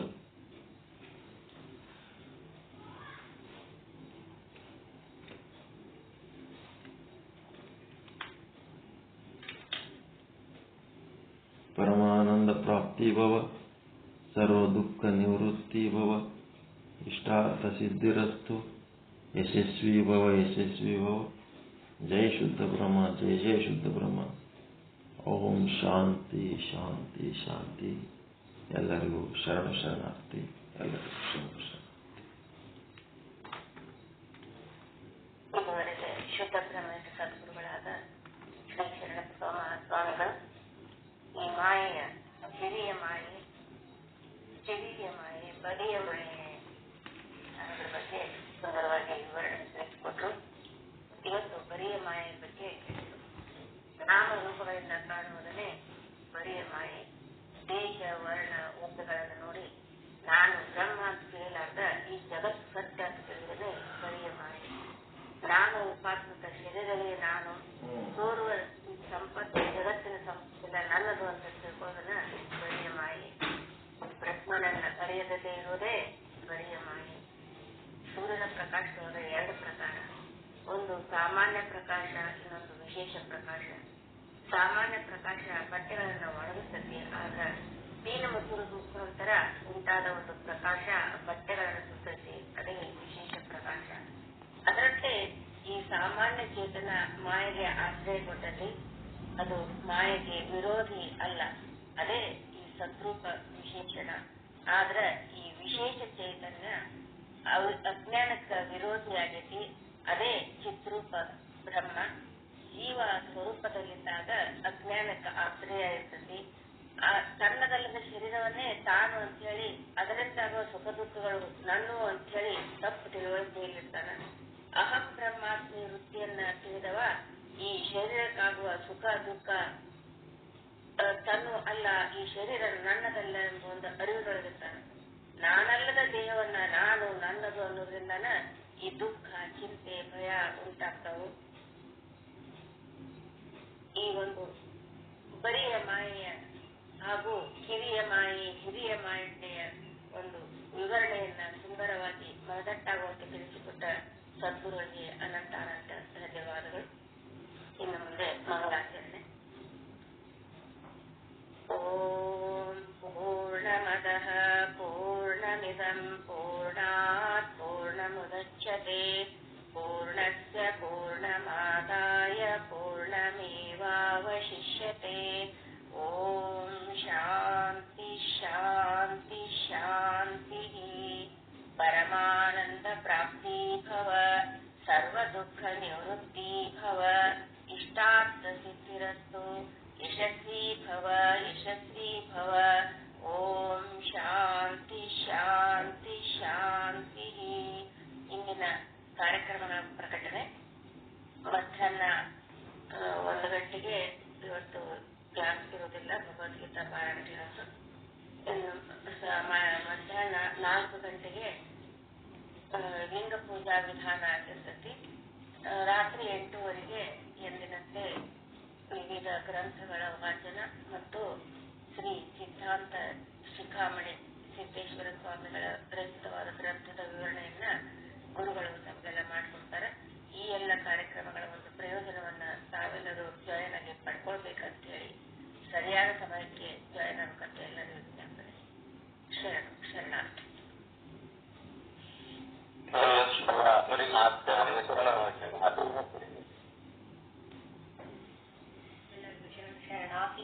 ಮತ್ತು ಕಾರ್ಯಕ್ರಮ ಪ್ರಾರಂಭದೊಳಗೆ 4-5 ಮಂದಿ ಇರ್ತೀರಿ, ಆಮೇಲೆ 12 ಮಂದಿ ಆಗ್ತೀರಿ. ಹಿಂಗ್ ಮಾಡ್ಬೇಡ್ರಿ, ಪ್ರಾರಂಭಕ್ಕೇ ಜಾಯಿನ್ ಆಗ್ರಿ ಎಲ್ಲರೂ.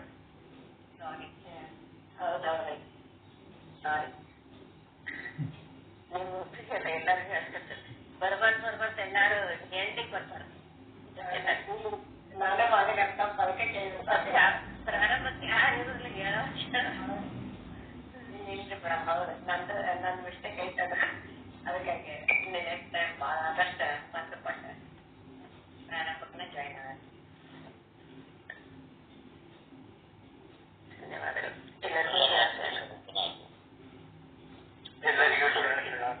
ಅವರಿಗೆ ಗ್ರಂಥಗಳು ತರಿಸ್ಕೊಳಕ ಮಾರ್ಗದರ್ಶನ ಮಾಡ್ರಿ. ಪ್ರಮೀಳಾ ಜಕ್ಕಣ್ಣವ್ರಿಗೆ, CM ಮತ್ತಿಕಲ್ ಅವ್ರಿಗೆ, ಅವು ವಿಚಾರ ಸಾಗರ, ವಿಚಾರ ಚಂದ್ರೋದಯ, ಆ ಸಿದ್ದು ದಡುತಿ ಫೋನ್ ನಂಬರ್ ಕೊಟ್ಟು ಒಂದಿಷ್ಟು ಬುಕ್ ತರಿಸ್ಕೊಂಡ್ರ ನೀವು ಮೆಲುಕು ಕಾರ್ಯಕ್ರಮ ಮಾಡಾಗ ಅವರು ಬುಕ್ ತಕೊಂಡು ಕೂತ್ರು ಅಂತಂದ್ರ ಅವ್ರಿಗೆ ಅರ್ಥ ಆಗ್ತದೆ. ಹಿಂದಿಂದು ಮುಂದಿಂದು ಒಂದು ರೆಕಾರ್ಡ್ ಇರ್ತದ. ಬುಕ್ ತರಿಸ್ಕೊಳಕ್ ಹೇಳ್ರಿ ಅವ್ರಿಗೆ. ಇವರು ಮಹೇಶ್ ಸೋಗಿಮಠ ತರಿಸ್ಕೊಂಡಾರ. ಈ 3 ಮಂದಿ ಚೆನ್ನಾಗಿ ಕೋಆಪರೇಟ್ ಮಾಡ್ಲಕತ್ತಾರ, ಎಲ್ಲ ಚೆನ್ನಾಗಿ ತಿಳ್ಕೊಳಕತ್ತಾರ. ಬಹಳ ಸಂತೋಷ ಅನಿಸ್ಲಕತ್ತದ.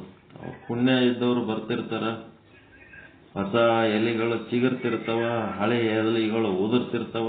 ಶುದ್ಧ ಬ್ರಹ್ಮ ಪೀಠ ಅದು ಶಾಶ್ವತವಾಗಿ ಹಂಗೆ ಇರ್ತದ. ನಿಸ್ವಾರ್ಥವಾಗಿ ಎಲ್ಲರಿಗೂ ಒಳ್ಳೇದಾಗ್ಲಿ ಅಂತೇಳಿ ಎಲ್ಲಿ ತನಕ ಇರ್ತದ ಅಲ್ಲಿ ತನಕ ಅದು ಪೀಠದ ಒಂದು ಪ್ರಖರತೆ ಹಂಗೆ ನಡೀತಿರ್ತದ.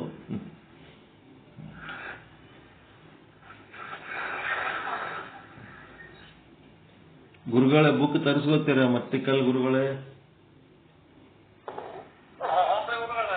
ನಿಮ್ಮಲ್ಲಿ ಇರ್ಬೇಕು. ವಿಚಾರ ಸಾಗರ, ವಿಚಾರ ಚಂದ್ರೋದಯ ನಿಮ್ಮ ಹತ್ರ ಇರ್ಬೇಕು. ಬುಕ್ ಅದಾವಲ್ಲ ನಿಮ್?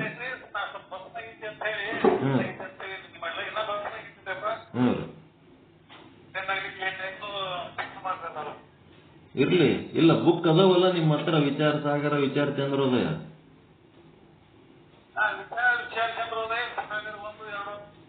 ಆಯ್ತು, ಮತ್ತಿನ್ನೇನ್ ಬೇಕು? ಆಯ್ತು, ಅವಿಷ್ಟಿದ್ರ ಏನ್ರಿ? ಆಮೇಲೆ ಭಗವದ್ಗೀತೆ ತರಿಸ್ಕೊಳ್ರಿ. ಅಜ್ಜಂಪುರದ್ದು 3 ವಾಲ್ಯೂಮ್ಸ್ ಅದಾವ, ಬಹಳ ಚಂದ ಅದಾವ ಬುಕ್ಸ್. ಅಜ್ಜಂಪುರದ್ದು ತರಿಸ್ಕೊಳ್ರಿ. ಅವ್ರ ನಾಗರತ್ನಮ್ಮವ್ರಿಗೆ ಕೇಳ್ರಿ, ಹೇಳ್ತಾರ. ನೀವು ಪ್ರಮೀಳಕ್ಕವರು ನೀವು ತರಿಸ್ಕೊಳ್ರಿ. ಅಜ್ಜಂಪುರದ ಬುಕ್ಸ್ ತರಿಸ್ಕೊಳ್ರಿ. ಓದ್ಲಿಕ್ಕ ಯಾರಿಗೆ ವಯಸ್ಸಾಗಿ ಕಣ್ಣಿನ ತ್ರಾಸು ಅದು ಆಗ್ಲಕತ್ತಿತ್ತಂದ್ರೆ ತರಿಸ್ಕೊಳಕ್ ಹೋಗ್ಬೇಡ್ರಿ. ಸುಮ್ಮ ನಮ್ಮ ಪ್ರವಚನಗಳು ಕೇಳ್ಕೊತಿದ್ರು ಸಾಕು. ಓದೋ ಕೆಪಾಸಿಟಿ ಇದ್ರೆ ತರಿಸ್ಕೋಬೇಕು. ಈಗ ₹1000 ಖರ್ಚು ಮಾಡಿ ತರಿಸಿಕೆ ಓದ್ಲಿಕ್ಕೆ ಆಗಲಿಲ್ಲ ಅಂತಂದ್ರೆ ಬುಕ್ ತರಿಸ್ಕೊಳ್ಳೋದ್ರಾಗ ಅರ್ಥ ಇಲ್ಲ. ನಮ್ಮಲ್ಲಿ ಬರೋ ಸಮಯನೇ ಅಂತವೇ ಬರ್ತಾವ. ಕಣ್ಣು ಸಮಸ್ಯೆ, ಕಿವಿ ಸಮಸ್ಯೆ ಆದ್ಮೇಲೆ ಲೇಟಾಗಿ ನಮ್ಮಲ್ಲಿ ಬಂದಿರ್ತಾರ. ಯಂಗ್ ಮೇನ್ ಬರಂಗಿಲ್ಲ.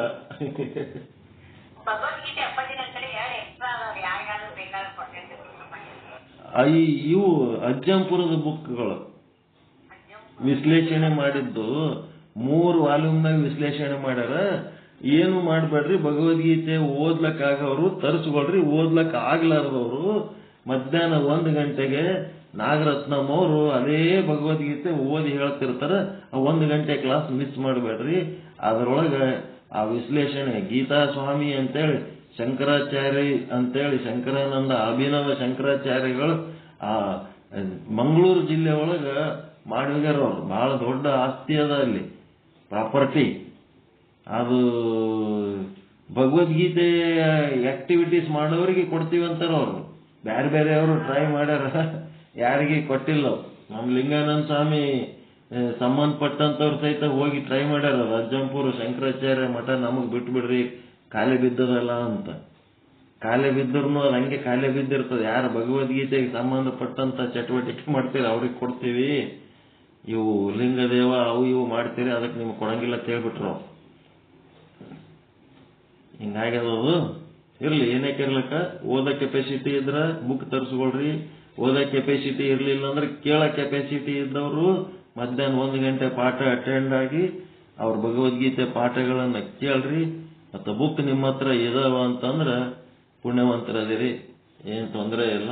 ಪ್ರತಿನಿತ್ಯ ಈ ಪಾಠಗಳಲ್ಲಿ ಭಾಗವಹಿಸ್ರಿ. ಬೆಳಿಗ್ಗೆ 5 ಗಂಟೆ, ಮಧ್ಯಾಹ್ನ 1 ಗಂಟೆ, ಸಾಯಂಕಾಲ 4 ಗಂಟೆ, ರಾತ್ರಿ 8:30 ಗಂಟೆಗೆ.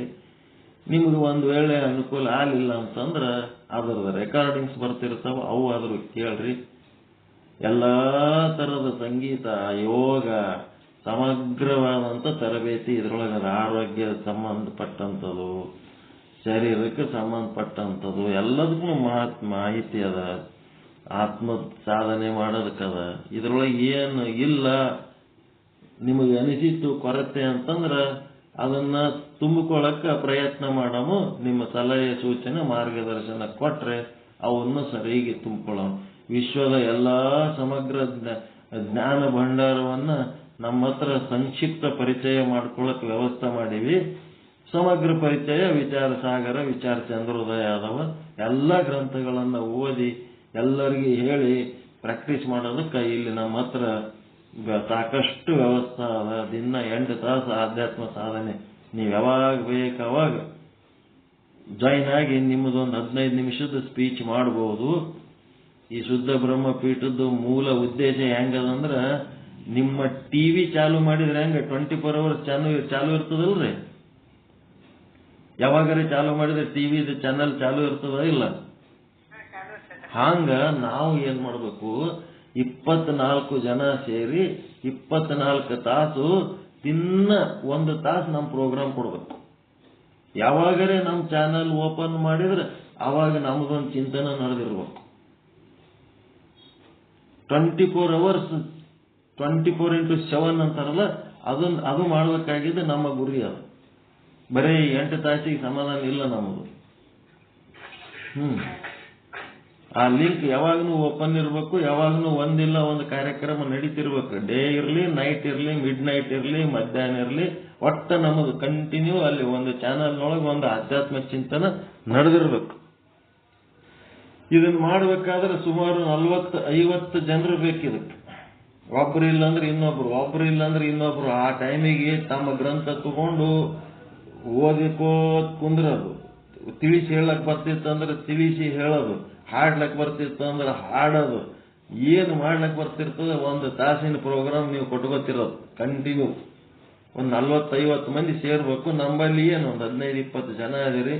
ಒಂದು ಇದ್ರದ್ದು ಸ್ಟ್ರೆಂತ್ ಡಬಲ್ ಮಾಡಿದ್ರಿ ಅಂತಂದ್ರೆ 24 hours ಈ ಚಾನಲ್ ನಾವು ಚಾಲು ಇಡ್ಬೋದು. ಉಪಯೋಗ ತೆಕ್ಕೊಳ್ಳೋರು ತೆಕ್ಕೊಳ್ಳಿ, ಬಿಡೋರು ಬಿಡ್ಲಿ. ರೇಡಿಯೋ ಸ್ಟೇಷನ್ ಟಿವಿದವರು ಯಾರು ನೋಡ್ತಾರೆ ಯಾರು ಬಿಡ್ತಾರೆ ಅಂತ ಹೇಳಕ್ಕೆ ಮಂದಿನ ನೋಡಿ ನೋಡಿ ಪ್ರಸಾರ ಮಾಡ್ತಾರೆ ಅಂದ್ರೆ, ರೇಡಿಯೋ ಸ್ಟೇಷನ್ದವ್ರು ಎಷ್ಟು ಮಂದಿ ಕೇಳಕತ್ತಾರ ಅವ್ರೇನಾರ ಹಂಗ್ ಪ್ರಸಾರ ಮಾಡ್ಲಕತ್ತಾರ ನೋಡಿ. ತಮ್ಮ ಕೆಲಸ ತಾವು ಮಾಡ್ಲಕತ್ತಾರ ಇಲ್ಲ.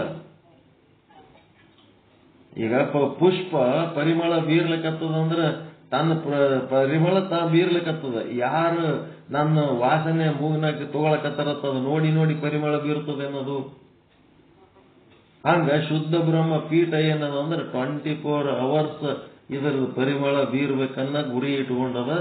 ಆ ಗುರಿಯನ್ನು ನಾವು ಇರೋದ್ರಾಗೆ ಸಕ್ಸಸ್ ಮಾಡಿ 24 ತಾಸು ಈ ಕಾರ್ಯಕ್ರಮ ನಡೆಯಂಗಾಗಿ ಇನ್ನೂ ಹೆಚ್ಚಿನ ಜನರು ಬರಬೇಕು.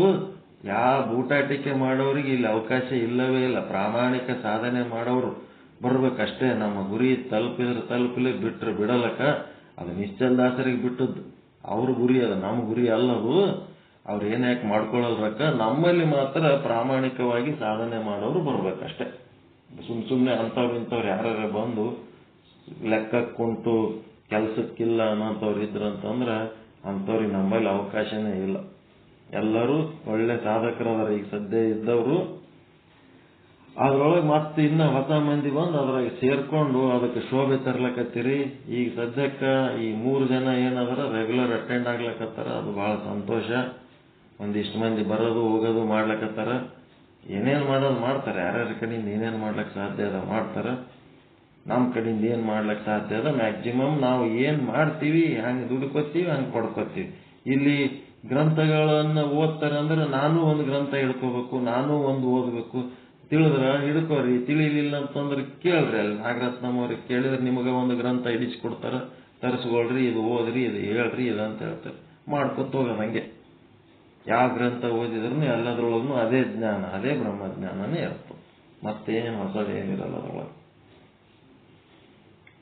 ನಿಮ್ದು ಒಂದಿಷ್ಟು ಇನ್ವಾಲ್ವ್ಮೆಂಟ್ ಇತ್ತು ಅಂದ್ರೆ ಚಲೋ ಇರ್ತದೆ ಅಂತ ಒಂದಿಷ್ಟು ನಿಮ್ದು ಒಂದು ಯಾವ್ದಾರ ಗ್ರಂಥ ಹಿಡ್ಕೊಂಡು ಓದೋದು ಬರೆಯೋದು ಮಾಡ್ಕೊತೀರ್ರಿ. ಇಲ್ಲ ಏನ್ ತಿಳಿತದ ತಿಳಿದು 4 ಮಾತಾರೆ ಆಡ್ಕೋತೀರ್ರಿ ಅಷ್ಟೇ. ಓಕೆ, ಎಲ್ಲರಿಗೂ ಶರಣ. ಎಲ್ಲರಿಗೂ ಶರಣ.